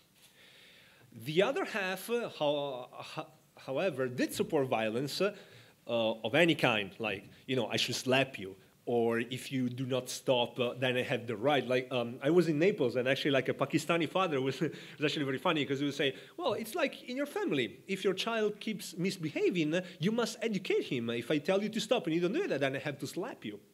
Other people instead said, well, yeah, there are a lot of hotheads out there. If you do that, it's your fault. All right? What about Al-Qaeda? Is Al-Qaeda the only group who can actually defeat America and Zionist imperialism? Obviously, the overwhelming majority said no. But again, 10%, like 44 people out of 440 said, no, I do support Al-Qaeda. As for ISIS, it was just a little bit more, like 57 people, 30%. And again, just like in the first case, the religious duty to defend oppressed brothers, the lack of Western intervention, that these were the things that came out from the interviews. To sum up, I know that things are different, and it's really hard to talk about these things. But when we compare, those who supported violence within the Italian non-Muslim community and those who did support violence in the Muslim community, obviously, maybe it's an unfair comparison, but this is the data. Like, violence was supported by Muslims in all 4 instances, and in some cases like 3 times as much. Therefore, to be fairly honest, we were a little surprised because initially our hypothesis was that neither Roy or Croft, who was saying that radicalization is something exaggerated, doesn't exist, is invented, blah, blah, to be ultimately right, because Italy I mean, like, it's not like France, probably. I mean, as Mademoiselle is going to tell us about just after this, or other countries, the UK, Belgium, Sweden, whatever, you know. But even like, through my research, Vidino's research, we see that there is something going on. And so at the beginning, we thought that we might find spurs of radicalization, just a little bit, and therefore that Italy would be somewhere in the middle, you know, like between Roy's and Croft's theory. But even though radicalization cannot still be considered a nightmare in Italy, our findings show that this phenomenon is not marginal. Because given that people self-selected themselves, even that I had to go like person by person, say, hi, I'm Michele, I'm doing this research, would you like to take part of that? You know, between 10 and 30% rate, this is huge. Or at least, you know, it's definitely bigger than expected. But what drives the result? Okay, so this is the data, then why? Why people answer so? And so we did what Oleg, like 200 pages worth of statistical analysis. Like we tested dozens of predictors. Again, like not to find the scientific reason for radicalization, because radicalization is impossible to pick, like, I mean, to define it and just say, okay, this causes radicalization. No, because it's such an individual process. Like it's a combination of everything. And from a methodological point of view, statistics can never give you causality. But we can try maybe to scratch a little bit of the surface and try to get to reality. Therefore, oh, my bad. Okay, therefore, but again, before analyzing, sorry, we actually ask the people again. Here, the non-Muslim responses are not featured, but I'm going to briefly summarize them for you. Italian non-Muslims thought that it was about economics. It was about the lack of opportunity. It was about the lack of education. It was about the denied rights. Muslims are feeling bad, and therefore this is the reason why they embrace radical visions of their faith. The Muslims themselves, though, thought that no, it was actually political purposes that hijacked the true peaceful nature of Islam, followed by, again, okay, material benefits, meaning money, but also, no, the spiritual benefit. Like, if you kill yourself, you go to paradise. Therefore, like, there's an incentive, and I should do that. And the third cause, which we ought to remember, the lack of inner debate. Let's keep this in mind. So, after 200 pages that Oleg and I did on, on drivers and stuff like that, we found astonishing results. The usual suspects, what we generally believe that cause radicalization or that has something to do with radicalization, were missing. We found no statistically significant support for theories proposing discrimination. So if you feel discriminated against, you're eager to, no, it didn't work. Economic disparity, outrage of Western foreign policy, it's your fault. No, it didn't happen. Oppression of Muslims, traumatic experiences, rational choice. So their second, the most I can believe motivation. Any standard sociological variable, including gender and being a convert to Islam. We know that converts are overrepresented, in terrorist attacks, especially in Europe. But here, like when we look at the broader spectrum, no, this was not a factor. We found marginal, and this is important, like marginal support for other theories. Let's say like social difficulties at school, like I don't really feel like I fit in at school. Or geography and networks as for Al-Qaeda, which kind of makes sense because, Al-Qaeda was mostly based in Milan, and in fact, Milan and Rome were the two cities. But and lastly, frustration and identity crisis for ISIS. I feel frustrated. I don't fit in. I'm stuck between cultures, and therefore I'm gonna support ISIS. But again, very marginal. So, it was not that important.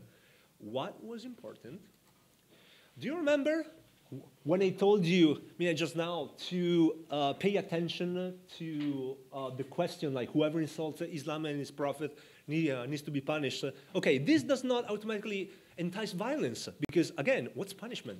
You can do that in many ways. You can sue a person, or you can just rebuke him. Please stop doing that. And that's already a punishment for a quietist approach, right? But then, you know, we saw something different because, I mean, this question, you know, this was a predictive independent variable. So why is it here? You know, like this is not a dependent variable. Like this is not a discrimination or anything. But then when we start looking, you know, when we start putting it all together, you know, we saw that there was a huge correlation between the two. And in fact, you know, if you look at the people who agreed that you should be punished if you insult Muhammad, and those were 102. And if you look at the people who answered about violence, we say that 82 out of 102 said that if you say something bad about Muhammad, you know, you should be punished. And those 82 people also say that violence, yes, is justifiable. They had, within this contour of the study, a probability of, like almost 80%. You know, what does this mean?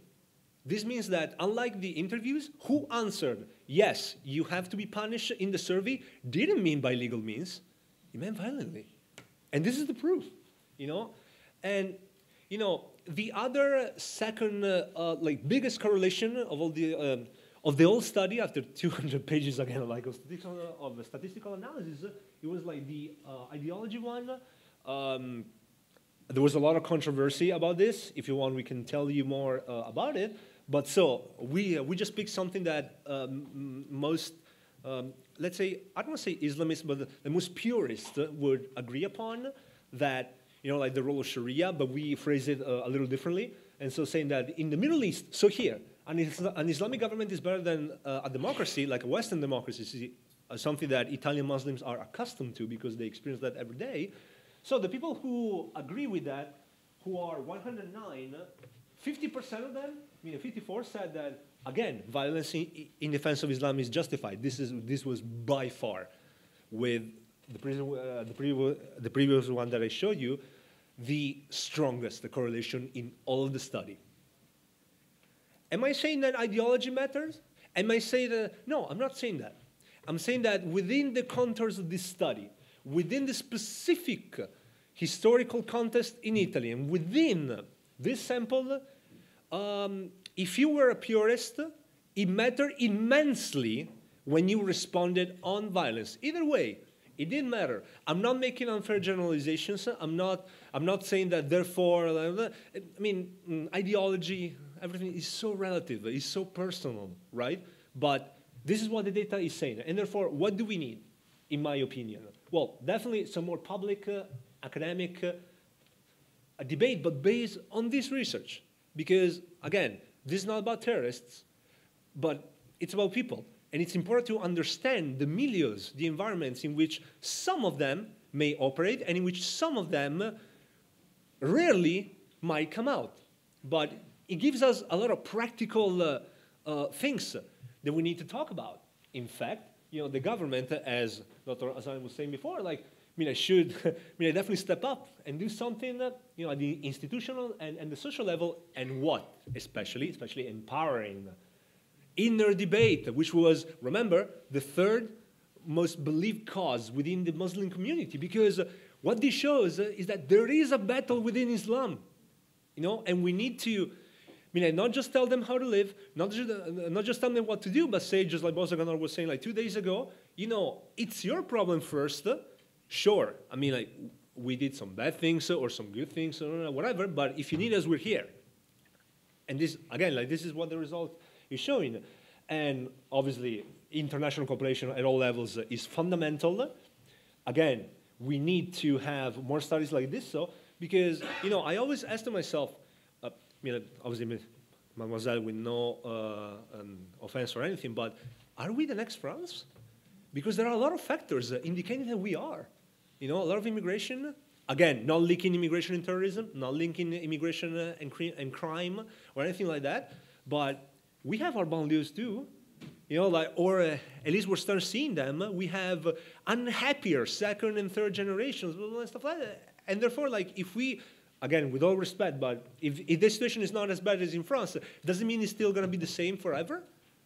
We have to be careful. But anyway, I hope you enjoyed. Was I right with the time? Nice. Anyway, thank you so much again.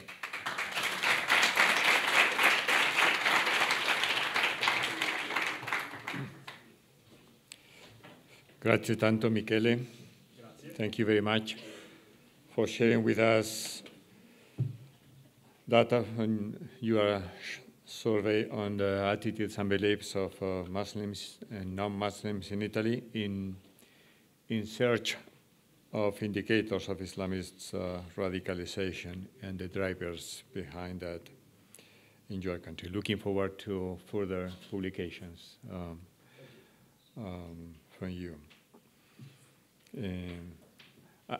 I don't know if you are, I was going to say now you have a wider audience than you used to have, but apparently you know almost everyone inside the room. So I know a lot of people, so I'm very happy. Now we have two more speakers contributing to the panel. So I welcome Laurence Bindner, whom, as you know, works on jihadist online activity and narratives, but has also a previous intense experience as Director of Development for the Center for the Analysis of Terrorism, CAT, in France. A number of her publications can be found in the website of CAT, but today you're going to deal with the issue of online radicalization? No, not at all. No? All right, surprise me, please. I'll deal with the question of grievance narratives in the path to radicalization. So it really echoes Michele's presentation. So first of all, thank you very much. I'm very honored to be part of this session with this distinguished panel. Thank you. Yes, so I'm going to propose you as a base for discussion to understand the significance of grievance narratives in the path to radicalization. So as someone asked me the other day, do you have children? And I said, yes. Oh, so you know something about grievance narratives. So let's hope it's true. Okay, so first of all, after an introduction to present you important figures and the importance of the phenomenon in France, I will try to analyze what official grievance narratives of jihadist groups are against France, and then how they echo in the French radical milieu and at the individual scale. And then, in the light of this, I'd like to introduce the counter and alternative narrative strategies of France and see how they develop and how can they be further developed. Okay, so let's start with straight to the point. So we don't have the value. Maybe it has. Okay. Well, never mind. Okay. So here are two charts that shed a light on the importance of the phenomenon of jihadist networks in France. Here on the right, on the left-hand side, you see the split of European Union nationals or residents that are involved in jihadist networks in Syria and Iraq. So I don't know why it disappeared with the male distribution, but here you can see France with 32% of the contingent of European Union in Syria and Iraq. So France, per population, is only 30% of the European Union, so this is really an overrepresentation. And the second chart, which is also very interesting, is the blowback rate. It's the percentage of jihadist returnees that are involved in terror attacks. So here, France is also ranking remarkably well, just behind Belgium, but knowing that some Belgian jihadists also came back and chose to strike France and not Belgium. So, and we're considering Belgium as a safe zone. So this led me to two questions. First, why is France a great provider of jihadists? And second question, why is France a privileged target? Okay, so this presentation is based on primary sources, and I'd like to put you in contact with some primary sources, and especially one video. This video was released in January 2013. It was one of the first threats against France, direct threat against France, from a jihadi in Syria. And okay, let's hear to what he says in his very own words.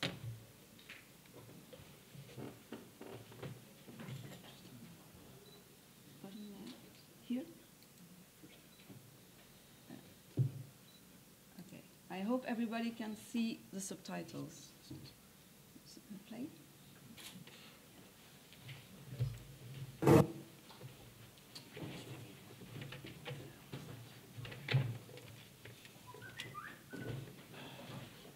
It was working. It was. The internet's not connected. What? The internet is not connected. Okay, so do you? I have no idea. I have it on my computer, so maybe we can pass to the next one. I can give you on the USB key. Let's try this. What's this stupid computer? بسم الله الرحمن الرحيم والصلاة والسلام على رسول الله السلام على من أتبع الهدى. Ce message est adressé à la République française ainsi qu'à sa population de la part des moudjahidines du pays béni du Chem. Message faisant suite à la décision du gouvernement français d'attaquer nos nobles frères qui ont, alhamdulillah, instauré la charia, combattu le shirk et propagé le tawhid dans le Nord Mali. La loi d'Allah, charia, est la seule et unique législation à laquelle peut se soumettre un musulman. Son droit le plus fondamental est de pouvoir vivre selon sa religion, et son devoir est d'œuvrer à établir sur les terres d'islam. Et le moudjahid est celui qui se bat pour que la parole d'Allah soit la plus haute. La simple raison poussant la France et ses alliés parmi les diables à attaquer et tuer ceux qui établissent la charia dans les pays musulmans et qu'ils veulent conserver à la tête de ces pays des régimes serviles qui ont accepté d'être leurs vassaux et d'y servir leurs intérêts dans les pays des musulmans et à les opprimer avec tyrannie. En conséquence de la décision du gouvernement français qui, non satisfait d'empêcher nos vertueuses sœurs de se voiler conformément à l'injonction d'Allah et de combattre constamment l'islam et les musulmans. Aujourd'hui, outre sa présence aux côtés des croisés en Afghanistan, la France se place aujourd'hui en porte-étendard de la mécréance et des ennemis d'Allah en attaquant le Mali islamique. Nous appelons et incitons donc en amère conséquence les musulmans dans le monde entier, ainsi que ceux résidant en France, tel un cheval de Troie, à accomplir leur devoir religieux, qui est de frapper les intérêts français, ses institutions, ses militaires, de même que ses civils, sur le territoire national ainsi qu'à l'étranger.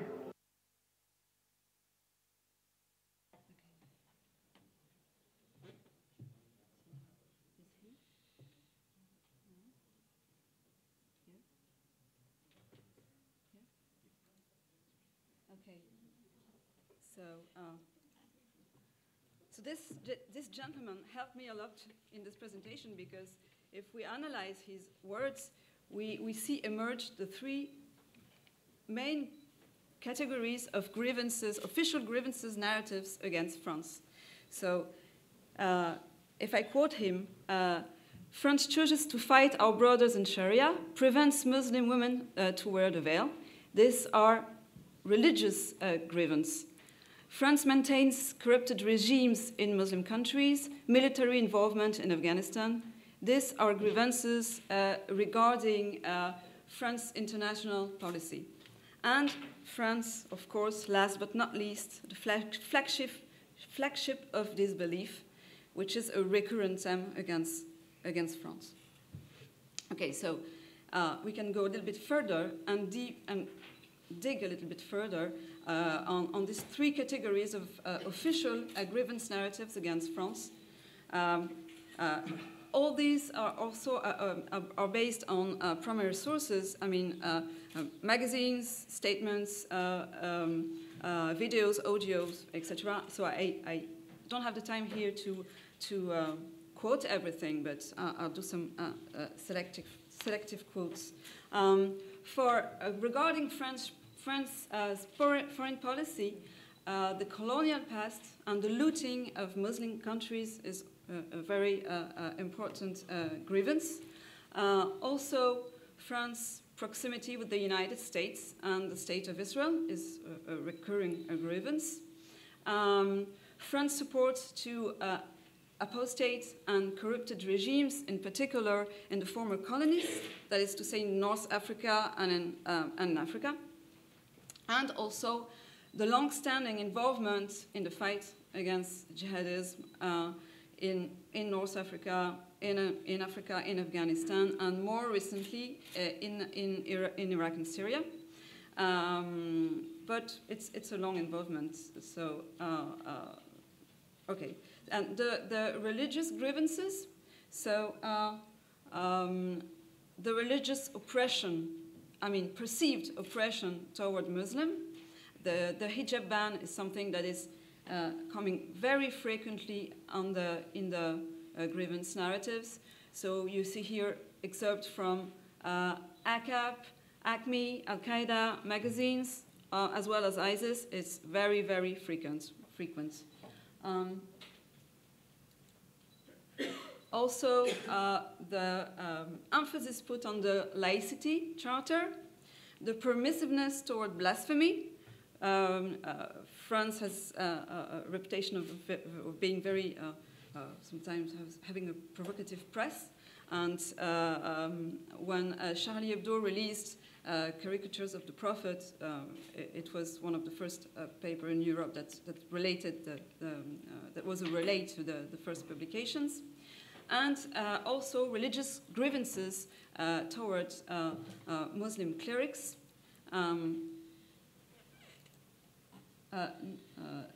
This was last week. It was released in a Telegram channel, French Telegram channel linked to the Islamic State. It's an audio, and it's also very representative of this. It's called "Imams that Lose You." So it's also very recurrent grievance narratives. And again, last but not least, France is seen as the flagship of this belief, and with this tradition of secularity, the separation between church and state, the long-standing separation, and what is also perceived as an asymmetric freedom of speech in the right of blasphemy, the moral decay concerning, in particular recently, the gay marriage. And if you go a little bit backwards, what France's DNA is, that is to say a nation state as opposed to the Ummah state and the tradition of Jacobinism in France. Okay, now I'd like to focus on how these official grievance narratives are transmitted to the French radical milieu with this very specific media ecosystem in particular. Okay, so this graph resembles a little bit that of Mr. Azani. So you have here several layers that make the grievance narratives closer and closer to the individual, from the official release to the cell of the network. So you have the core propaganda in the statements, the audio, the videos, most of the time in Arabic. Then a little bit closer to the individual, you have media outlets in French. So ISIS has been very active in translating all these messages so that everybody can read it, so that it's closer to them. Then these are very important person. These are the middlemen. These are the person that they are really a transmission belt. It's the person who translates official grievances in the local context. So they adapt what is something very macro to the micro and to what is close to the people, what they know, what is in their everyday life. So we have here Omar Diaby, Omar Homsen, who is a very important Al-Qaeda recruiter in the Nice region.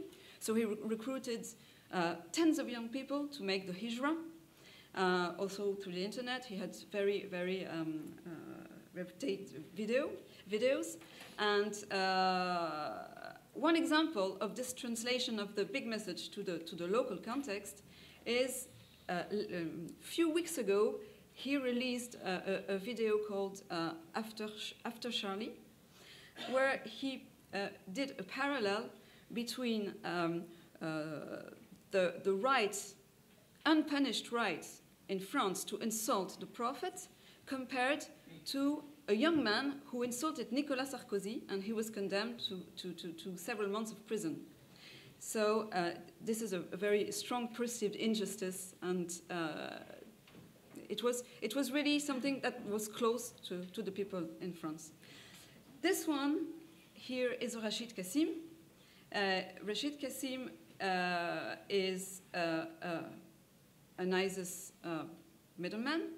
He has been extremely active on Telegram. He inspired lots of, he's a virtual planner, he's an inspirer. He had very active Telegram channels, and he, among others, he inspired and probably virtually planned the attacks of Magnanville against two policemen, and the attack of Saint-Étienne-du-Rouvray, during which a French priest was stabbed to death. So I want to show you a second short video. This video was released by Islamic State a few days after the Nice attack. And this video features Rashid Kassim. He has two prisoners. Prisoners are going to be beheaded in public. But before, he addresses a message to France. And once again, you see here how he translates the big grievance narrative in the local context. And there he will use marches in France, demonstration in French, which is something French people know very well.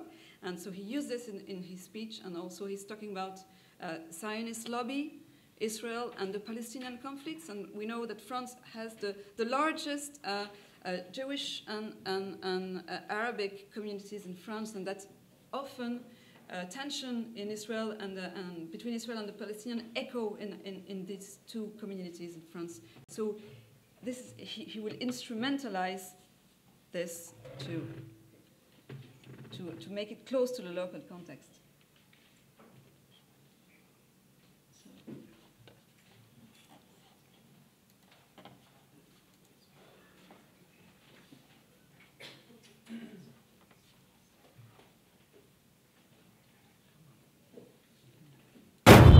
Bismillah ar-Rahman ar-Rahim. Wassalatu wassalamu ala Rasulillah. Nous venons ici féliciter et nous réjouir de l'attaque de Nice. Ô Mohammed, qu'Allah t'accepte parmi les hauts degrés du paradis. Les avions ont semé des nuages noirs, fait que par ta cause, ils récoltent la foudre d'Allah, Inch'Allah.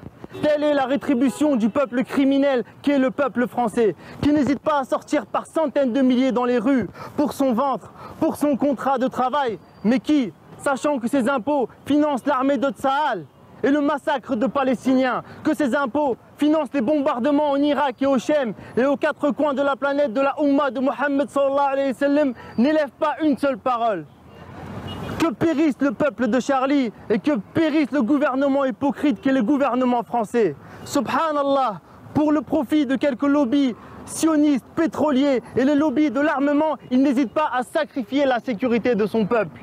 Oh mon frère, Mohammed sallallahu alayhi wa sallam a dit la communauté est un seul corps. Si une partie a mal, alors tout le corps doit avoir mal. Ya Akhil Aziz, dans la terre où on s'est moqué, on a insulté Isa alayhi salam dans des théâtres de débauche. Dans la terre où on s'est moqué, on a insulté Muhammad sallallahu alayhi wa sallam. Dans la terre où on a insulté Allah subhanahu wa ta'ala.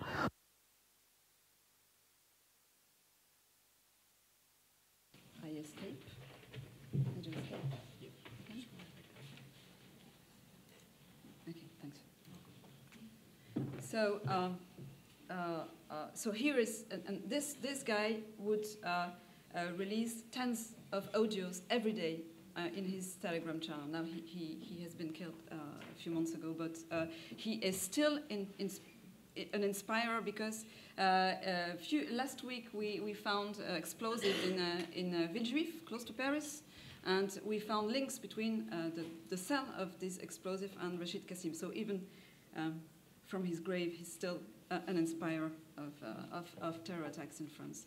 And he was extremely, extremely active. Okay, so this is the way how this propaganda comes ever closer to the cell and to the individual. But if we look at the other end of the spectrum, which is here, you have to have a receptive audience because all these grievances have to echo somewhere. So I'll try to have a look at this generation of quite young persons that are receptive to this propaganda. So France has been preserved from terrorism from 1998 to Mohammed Merah's attack in 2012. So we had a long period without terrorism. But it was a period when the second and third generation of descendants of immigrants, first generation, came to the political life, and it was a period of incubation of many factors. A combination, as Michele said, it's a whole combination of things, and I don't have the time here to elaborate on this, but the main ideas is that we, after Charlie Hebdo, we were facing a generation even of young people that wouldn't do the minutes of silence in respect of the killings, and that would post on the social media, "Je ne suis pas Charlie," as opposed to "Je suis Charlie." Lots of people, lots of young people. So it's very interesting to analyze the factors that brought this generation to this rejection of the country and the feeling that they are apart, their perceived discrimination. So we have here the first generation struggled to integrate, and the second generation and third generation that now have the right of vote are in a sort of dissonance of discrepancy between a social fragility and the access to the right. And also, we can also cite prisons as incubators and links to former jihadists and networks. And this is one of prominent example, Jamal Begal, who was linked to the Algerian GIA, had contacts in prison with Sherif Kouachi and Amedi Koulibaly, which are the perpetrators of Charlie Hebdo attack and Hypercacher in January 2015. So there is also here a sort of race baton that is transmitted from the former generation to the next generation in France, who has a history of jihadism. So now I'd like, and try to be short, also with primary sources, it's very interesting to see how at the individual scale people integrate the official grievance and put them in the context of their own family, of their own experience, of their own lives, and how they internalize the official grievance narrative. So don't worry, I will not read them all, but we see a significance of identity problem, people that are between two cultures, a perceived group humiliation, and especially people that perceive that their parents have been humiliated and that they want to take a sort of revenge on that, and also religious grievances. And I'd like just to read you this quote because it's a very good example of how this man of 26 years old internalize official religious grievance narratives against France. He says, "Islamic places of worship are unholy. I even fear that my prayer is not valid for God. French mosques aren't mosques. There is no freedom of speech. It's a tailor-made Islam," etc. Each time an imam speaks about jihad, polygamy, Israel, he is expelled. So it's really making echo in his own experience, in his own intimate experience. Okay, to finish, I'd like to make an overview of the French official counter-narratives. So we have a body called Stop Jihadism linked to the government. They release several videos. These videos are either linked to not the push factor, but the pull factor. Islamic State promised you this, but here is what you get. So Islamic State promotes this. You will defend a fair cause, but in reality, you will discover hell on earth. So this was a prominent video of Stop Jihadism.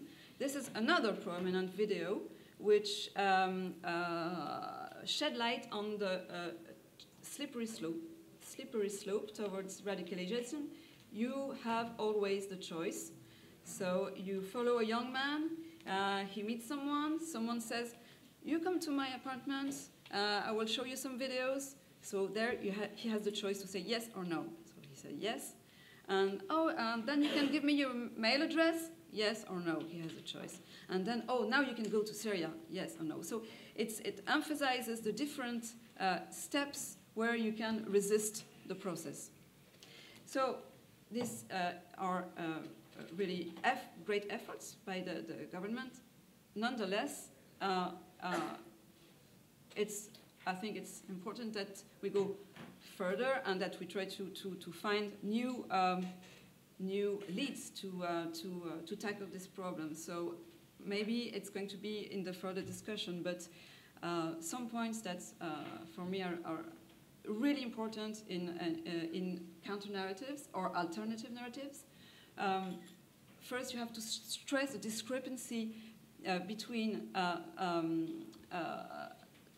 grievance narratives and the propaganda, but you have to shed light on the discrepancy between the promise of jihadism and all the rest of the narratives. You have to be segmented as much as possible, because they are, in particular, gender segregation, segmentation in the counter-narratives. These counter-narratives have also to be extended not only to ISIS but to other groups, Al-Qaeda in particular. The fact that it comes from the government, these videos, don't make them legitimate. They have to come from the civil society and especially from the communities. And in my opinion, Muslim clerics have to be much more involved in this, and Mr. Reinares talked about it yesterday.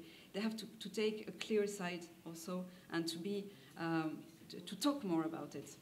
And one important thing also is to add not only counter-narrative but alternative narrative and positive messaging.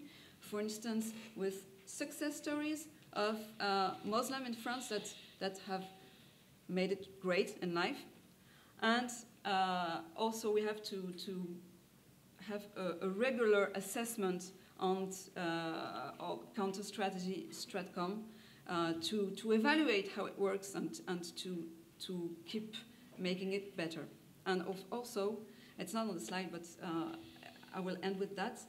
The role of former jihadists is extremely important. In France, we have several former persons that are really involved in the de-radicalization activities, and they can have an impact on the young generation insofar as their process of de-radicalization comes from the inside, and Mr. Dahri will elaborate on that in a few minutes. Thank you very much.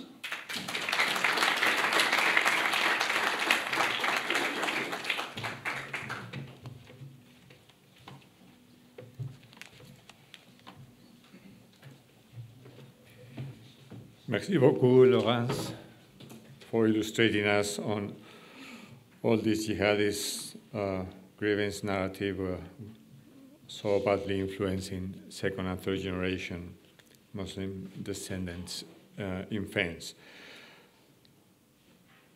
Our last speaker today, oh, by the way, incidentally, Laurence, I do have one of your last publications. I strongly recommend that, a CAT document on jihadist terrorist activities related to Syria and Iraq, which was published this year, a few months ago, just a few months ago. Very good paper. Well, so you are all very familiar with Mr. Dahri, not only because he was a student here at ICT on counter-terrorism.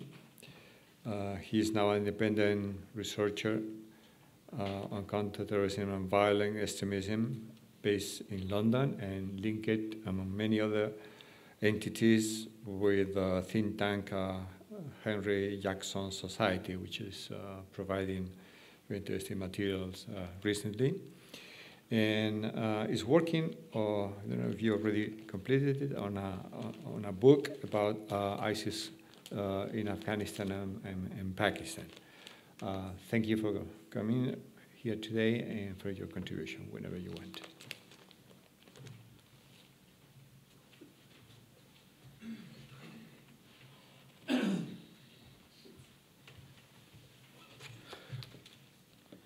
Ladies and gentlemen, thank you very much.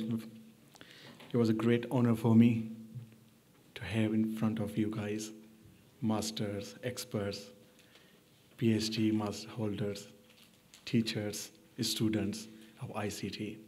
I studied ICT in 2014 online.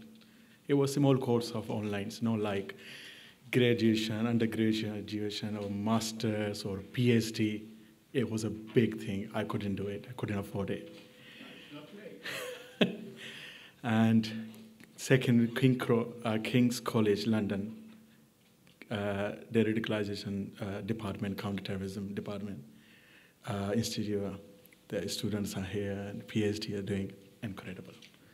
They are masters. I'm nothing. I'm nothing, to be honest. I will not put academic light on the words of radicalization, because among you there are many masters, which I mentioned before. Therefore, I will tell just my personal experience about radicalization that I think you are unaware of it. What I'm going to tell you here, most people in the world, especially in the UK, where I live, don't know for the last 17 years since I moved in the United Kingdom from Pakistan. I raised and grew up in Pakistan and moved to United Kingdom in 2001.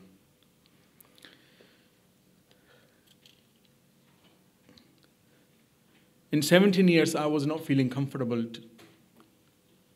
to let them know what I was doing before in Pakistan, what I was. There's so many obstacles, no right platform, working in a security departments, and so many things which prevent me to disclose about my past and how to de-radicalize other people. Thank you very much, ICT. They gave me a platform. They gave me education in 2014 that broadened my mind to work on it hard to de-radicalize my Pakistani people, vulnerable children.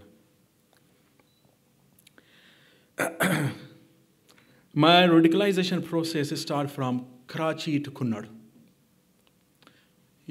Most of people heard Karachi is in Pakistan and Cunnar is in Afghanistan. The Cunnar is a province dominated by the Salafists. There's only province. One is a Nuristan, one is a Cunnar. Cunnar, I think, the south side of the Kabul, dominated by, ruled by the Amir and governor is a Salafist. So all Salafists in Pakistan, if they go for jihadist training or anything, they have to go Cunnar. No Kabul, no Mazar Sharif, because they're dominated by Sunnis, Deoband, and Shia, the Mazar Sharif. So they have a specific areas divided by different sects of Islam, unfortunately. Though I was a Salafi, so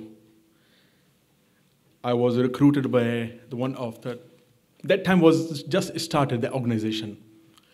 Now the organization is one of the top terrorist organizations declared by the European Union, US, UK, and of course Israel. And you have pretty much, you are master of counter and radicalization. You are very much aware of the organization, LET, Lashkar-e-Taiba. The LET, the organization committed a ruthless terrorist activity in Mumbai attack, 2008, in which they killed innocent people, including Israelis. Nerman House, I think.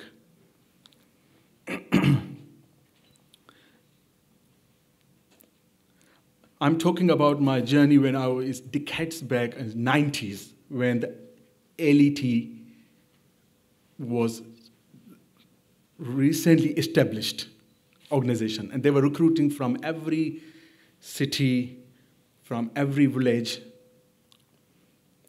and they had a back by the government of Pakistan.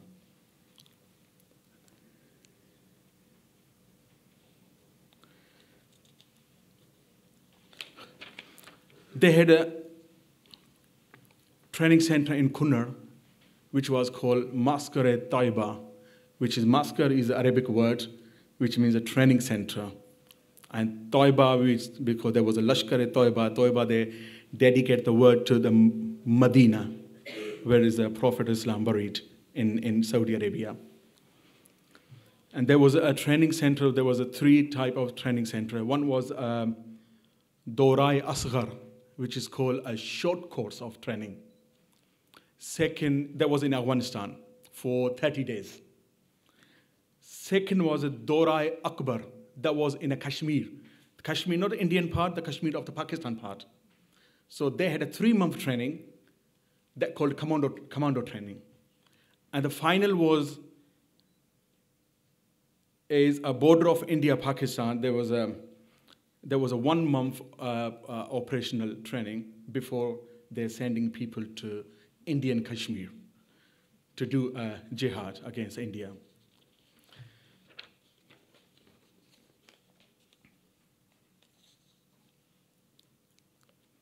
Well, LET was and still is well established as an organization in Pakistan and very famous in their charitable work throughout the country.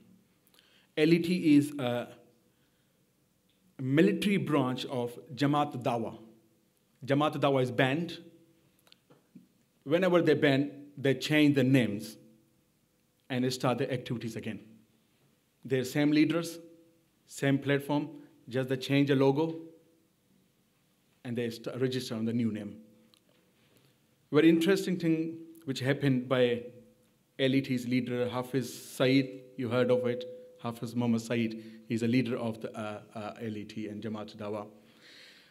What he did a few weeks ago, before I'm moving here, I will let you know. I feel no difference between Hamas, Hezbollah, and LET, Jamaat Dawa. They are very rooted in the constituency, supported by their people. They do a lot of charitable work. They have military organizations. They carry out ruthless terrorist activities outside the country against their targeted enemies. The elite Jamaat Dawa was doing exactly the same thing. Only there was a difference, which the Jamaat Dawa, elite, and Hamas or Hezbollah, that elite had no any political platform to gain support of supported by the parliamentary or law of the Pakistan, like Hezbollah have in Lebanon and Hamas has in Gaza. But few weeks ago, elite with Jamaat Dawa, they announced their political party in Pakistan, which they gave name of Milli Muslim League, meaning United Muslim League, the platform of Muslims. So now there's no difference between Hezbollah and Hamas. There was only the one stage was missing, political. Last few weeks, they covered the platform as well.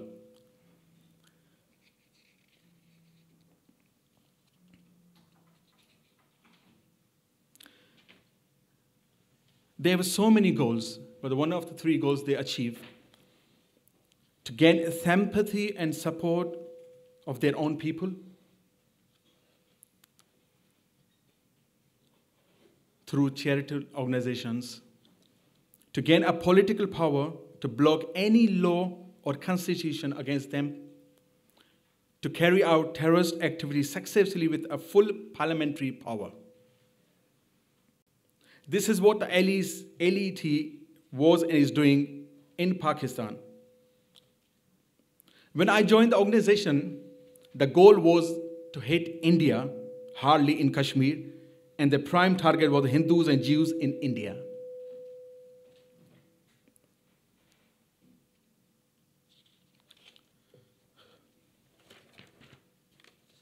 They used their religious, they were same type of radicalization people.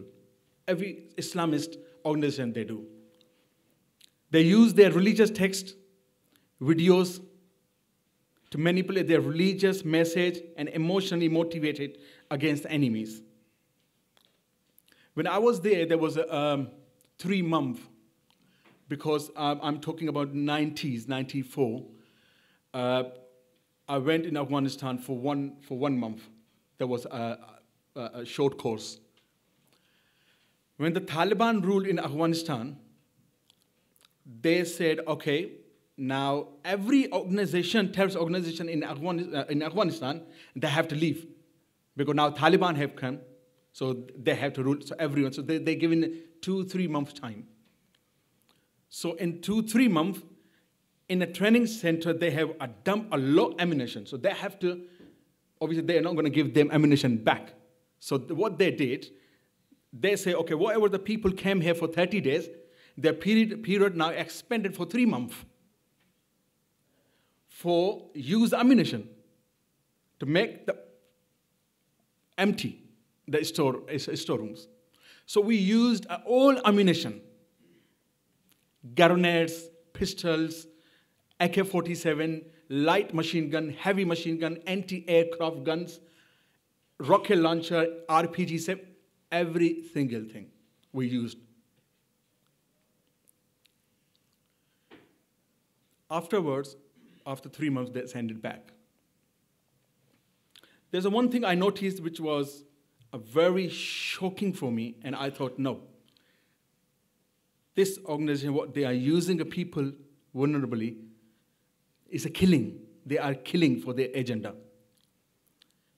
They were using small children, 13 years, 14 years, 15 years, train them to send India in the name of Islam. That was very unacceptable. I was very, very disappointed when I saw their very dark faces. There's so many things I can't just tell here in small time, in short time. But yes, that was a ruthless and bloodiest organization. They use a very vulnerable person in a different way to use in the name of Islam, in the name of Quran, in the name of Muhammad. When I came back, I said, no way. I quit because I was very disappointed in the organization. I quit. I spent a very peaceful life in Pakistan. Then I decided, no, this country is not for me. I left the country, back to United Kingdom, started my peaceful life. I was extremist, even though against Zionists, against Israel, because even I'm a peaceful Muslim, even I was a peaceful Muslim, I was not going to accept Israel as a Zionist land, because that was induced in my mind. That was induced by parents, by the society, by imams. It was, I'm not going to accept.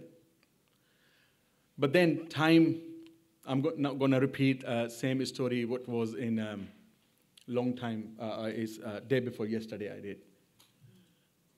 Then afterwards, I joined, I studied ICT. They broadened my mind. And it was a phenomenon. I changed my completely, it changed my mind. Then I started writing articles in the Times of Israel, Jerusalem Post, about what anti-Semitism, what radicalization is, what radicalization is. Then I wrote articles about counter-terrorism stuff, radicalization stuff in London, and it published. So many people, they become radicalized in Pakistan, and then I have honored by the Zionist Federation as an honorary member of Zionist Federation. Then I have honored by Zionist Central Council as a member of the honorary member of Zionist Central Council, United Kingdom. And then I started with the help of Zionist Federation, I opened my organization, Pakistan-Israel Alliance, to bring both nations together, to accept each other. And it's going successful. So many people in Pakistan, they become a pro-Israel now through my educational way. The only thing is this: you are the master of expert of counter-terrorism. You have to work out their people extremist mind. What level mind is there? And then if their level mind is low, you have to bring your level of understanding to that level. Like Dr. Azani, he mentioned the understanding. You have to understand the jihadist mind. You have to bring your mentality at that level. Then you start processing on them. Because they are patients. You are doctors. You have to treat them according to their level of understanding. Most of them don't understand that's a theoretical system. They would not understand. But you are a doctor. You know how to cure them. Which medication you have to use it. This is you are gaining in ICT. Once you graduate outside, you will be fully qualified. You will be doctors. So come across in your countries outside, you will have to treat patients. So you have to know which tablets, which medicine you have to use on the level. So thank you very much for listening. It was really a great in front of you. Thank you very much, ICT.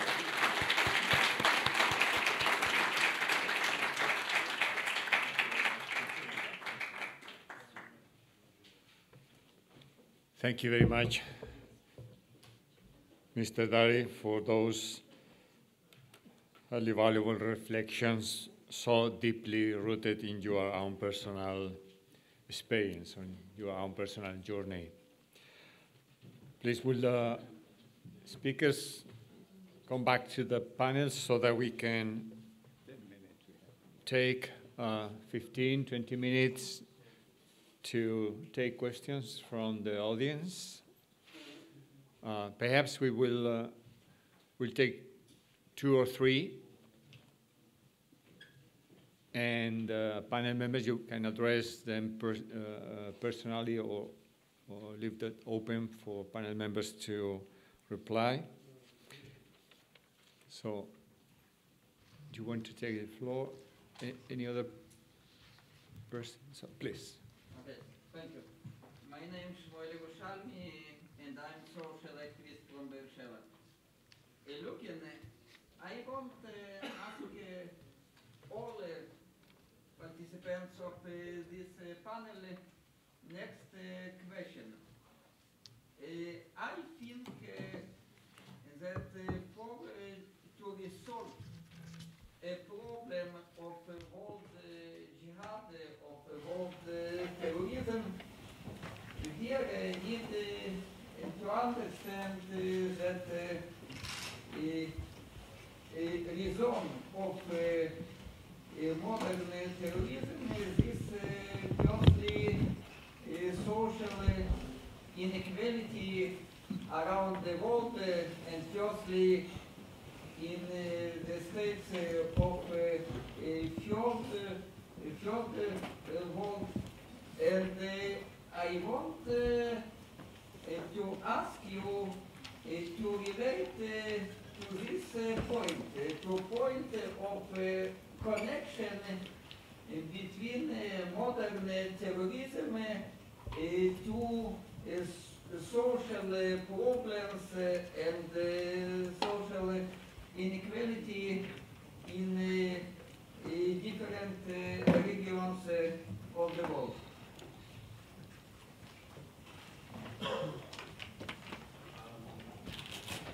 If I understood correctly, you're asking us to elucidate the relationship between terrorism, like the root causes of terrorism, and like social drivers, if I'm not mistaken. Social factors, right? Social factors. Well, obviously, we will be blind to say that they are not a factor, because especially in France, and like as Dr. Yeshua's research show, they are, obviously, right? Like, again, radicalization, in this case, radicalization leading to violence, is a very personal pathway. And we have everything. Therefore, we do have people who are discriminated against, who are alienated from society, who feel they do not belong, who feel that the world is unjust, and for whatever reason, who at the end decide to embrace violence. Therefore, absolutely, there is a connection. It is a universal and absolute connection? Absolutely not.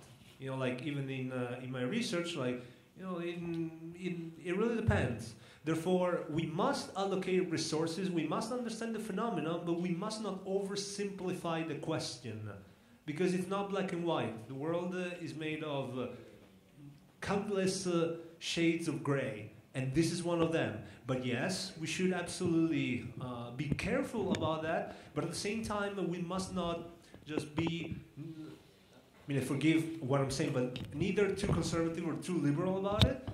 In the sense that, we cannot just go around saying that equal opportunity is going to solve everything. We should strive for that, but just say that, our vision of society, of a just society, is going to cure everything is a myth.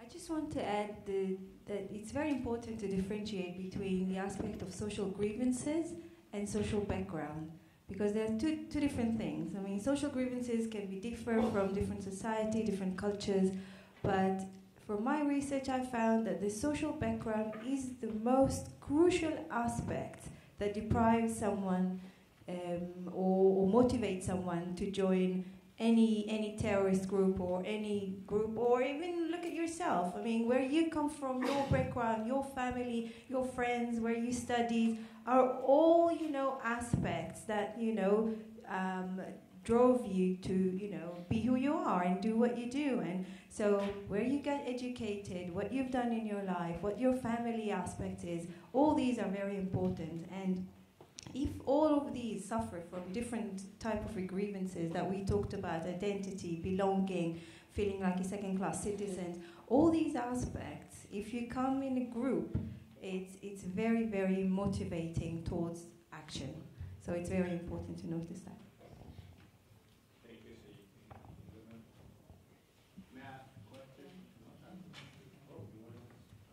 I would like to refer. Well, I think that the right approach to your question is the Machiavelli approach. I personally don't see any connection between the waging of terrorism on a global scale and social problems. Yes, if you are searching on a personal base, you will find that the suicide bomber is recruited because some personal motivation, never mind. But if you are looking to the general scale, the fatwa of Osama bin Laden in 1992, and the second one in 1996, and the third one in 1998, it's based on ideology that is brought to change the world. It's a revolution. It's a call to wake up the sleepers. And they looked to change the Westphalia Order of 1648 and replace it with another ideology. After the collapse of the Soviet Union and the absence of a global philosophy that was brought to the world at the end of the First World War, the Muslims thought that they will bring the new prophet, the new ideology. And you should look at it in practical measures and from practical point of view, because it's a global school of thought.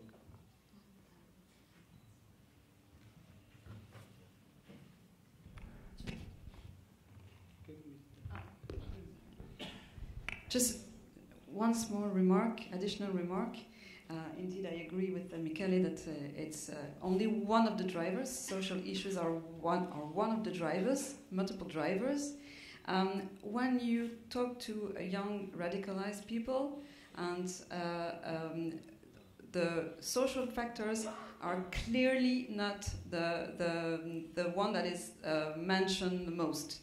You have identity, you have religious, you have politics, but social discrimination is one element, but clearly not the most important.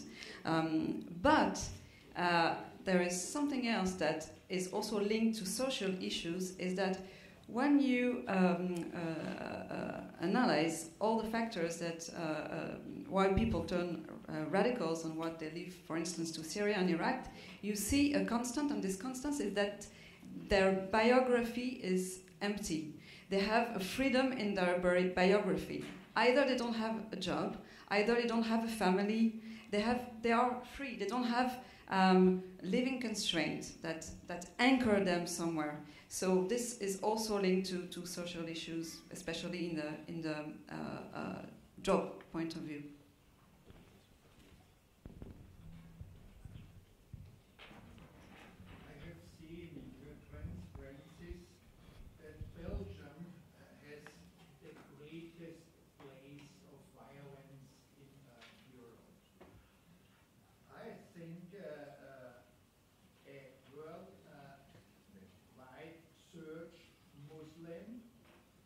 can move in Molenbeek for weeks without any harm.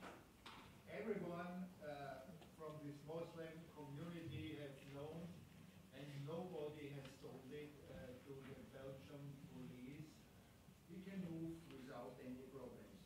What do you think about big concentrations of Muslim arts in Europe? I think it's a problem. If they are divided, but here, as far as I can see, there is such a big concentration that they can do what they want and nobody will recognize it. And the police, I spoke with them, they try to avoid this place in Belgium.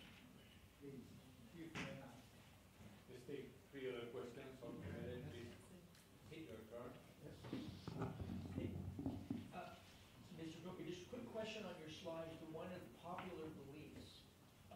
The other slide differentiated between non-Muslim Italians and Muslim Italians. That slide did not, was the large bar graph showing the spectrum of beliefs, popular beliefs. Is that of the Muslim population? Of the Muslim population, That's yes. the Muslim population. Yeah, yeah. I just recall like very briefly. Okay. Sorry. I'm Ambassador of Myanmar. This time our country is very famous, especially in the media war, about the maybe some people accusations about our government activity as ethnic cleansings like this. This is very, this case is here, so very important according to the conference. This is maybe, these people really we treated as immigrants from the other country, and then their citizenship rights because of our citizenship law, they cannot be scrutinized. Also, we want to give the citizenship. They're claiming about the ethnic group. They are not only the citizenship, they are ethnics, and also they are indigenous, also like this. That's why their national verification process are too long. So long times, since maybe history is maybe since British colony time, maybe more than 100 years. So that's why, like this, social grievance maybe happened. But the reality is, they attack, this last month, they attack, organized attack on the security force, more than 30 security force. They killed the law enforcement persons, also the policemen, also the military. After that, we have to defend our sovereignty, military or maybe law enforcement force. Also, they attack not only to the law enforcement security force, they also killed our San ethnic groups. They killed our Rakhine people and also the Dahri heavy. Not only our ethnic groups, also the Hindu people they killed. This is absolutely nobody cannot deny. They are act as the terrorists. This is sure. Also the backup from the Sun Pakistan training jihadists also take place. We found that all the intelligence sources. This time, our military have to defend our right to protect our own citizens. In this area, they are 98%, we are only 2%. So at the time, even all the war accused our government as ethnic cleansing. Yes, I like to ask the question. Maybe please forget about their greediness. We are trying to process to be their social right to get citizenship. This is our government already agreed to accept to follow this process. But they make the terrorist act. Okay? At the time, our government had to defend our country, our sovereignty to counter the terrorism, plus to protect our people. So this action is linked with the ethnic cleansing. Okay, these people fled away to the Bangladesh area, and then they want to play and show their sympathy, attraction of all over the world. They are being ethnic cleansing. So that's why I like to ask the question. The government have the right to defend our sovereignty and to protect our people, or maybe this action is linked to the ethnic cleansing. Two more questions. And you and please. Good morning. My name is Rook. I'm from the Belgian police, Counter-Terrorism. You are from Belgium? Yes. You protect Belgium now? Yes. Okay. I have to intervene, and I will refer to your lecture earlier. I have been working in Molenbeek for years on youth gangs, flagrante delicto, and so on. 25 years. I moved 2 kilometers further to the CT unit, but I still have a lot of contacts with Molenbeek. I'm always in Molenbeek. And I have to contradict what the colleague, participant is saying here. It is not true that the Muslim community knew where Salah Abdeslam was in what safe house he was hidden. That's not true. Only a few knew, yeah? And it's due to the amount of pizzas that he ordered that we finally found him.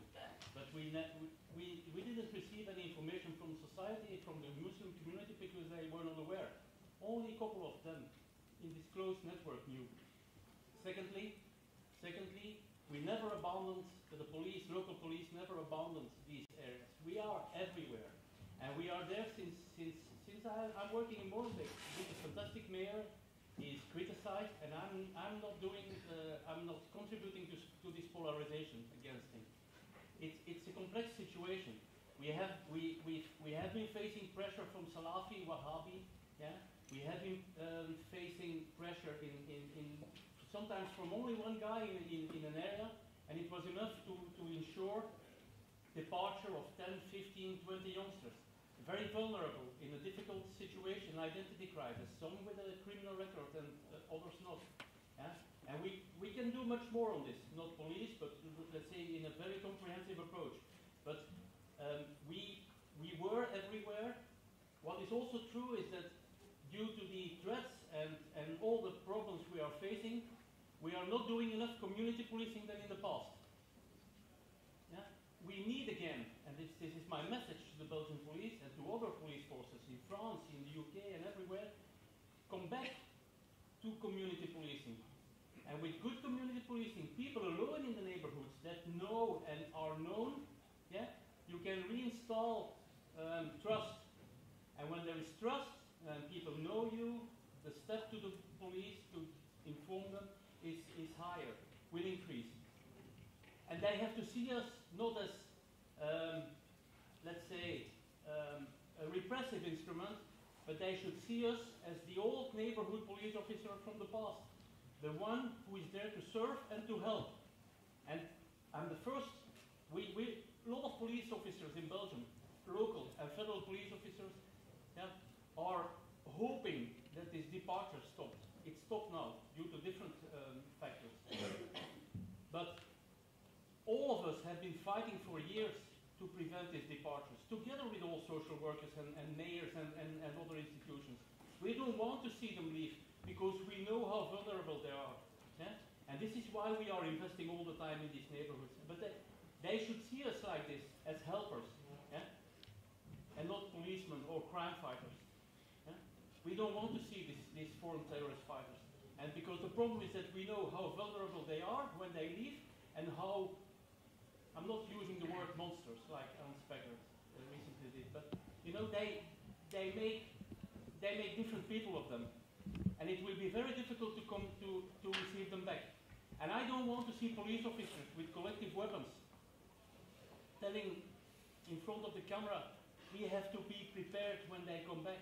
No, I prefer the mayor of Mechelen, who is, let's say, the mayor of the world. He is nominated mayor of the world because he says, you know, when they come back, I will do it like this, yeah, depending on the level of a foreign fighter, but I will open my arms and I will try maybe give them, yeah, a priority to find a job for them and to come to this inclusive society. Yeah? Some things failed, but let's say let's learn from the past. And I have to thank you all for your fantastic presentations. Dr. Azani, I would like to meet you later on. Thank you. Thank you. The last word, and then the panel members will reply or make comments as you wish. Please. Thank you very much. My name is Joseph Kondo. I'm the Deputy Director of National Counter-Terrorism Center, Kenya. Of course, Israel is one of our best friends. They are always with us when we have our problems, which are very many. I just want to add some spice to one of the presentations. Mine is not a question. The situation in Kenya over the past 2 years has shown some funny scenario. Previously, our push and pull factors led us to believe that most of the recruits or the targeted groups were on the other end of social life. But this changed last year when we had the Garissa University attack, and we realized that it is not just the issue of low education, poor family background, that are the factors that drive the pathway to recruitment. Because the guy who led the Garissa University attack was a university graduate, a law graduate from University of Nairobi, and that changed our focus. And of late, as I'm talking to you, our biggest threat, of course, is the Al-Shabaab, which is an affiliate of Al-Qaeda. But they are recruiting both foot soldiers and experts. What do I mean? I mean that they are targeting our scientists, our engineers, our law graduates. They are also targeting those of us from very well-off families. The only trick they do is because there's the issue of unemployment. We have engineers who have gone to university. They have taken several years. Now there are no jobs. So what happens? They bring in the very popular jihadist narratives, which convince them that this is an easier way, and it is easier to use violence to achieve your objectives in a quick fix manner. So these are new converts, newly recruited Muslims, and then they selectively they propagate some of the parts of the Quran which are very juicy in the ears and which show them that you can easily achieve your objectives when you use shortcuts. So that is just what I wanted to add to the excellent presentation from the panelists here. That is the situation we have in Kenya. So we are looking at things now from the other dimension. We have had attempts by our medical doctors, trained doctors, to mount biological warfare. Fortunately, our security forces have been on the alert, and they have been arrested before they execute. And these are doctors who come from very well-off families and who are private sponsored doctors, students. And in Kenya, to go through a private university to study medicine, your parents must be very well off. But that is now the situation as it is. But we are doing our best. Thanks a lot to the cooperation we get from the international community. In fact, I think Kenya is the most loved country internationally. Thank you. Thank you. Thank you very much. Dr. Azani, any comment, any remark? One sentence, only one. I think that we are in the middle of a process of understanding within the international community what is the problem, the threat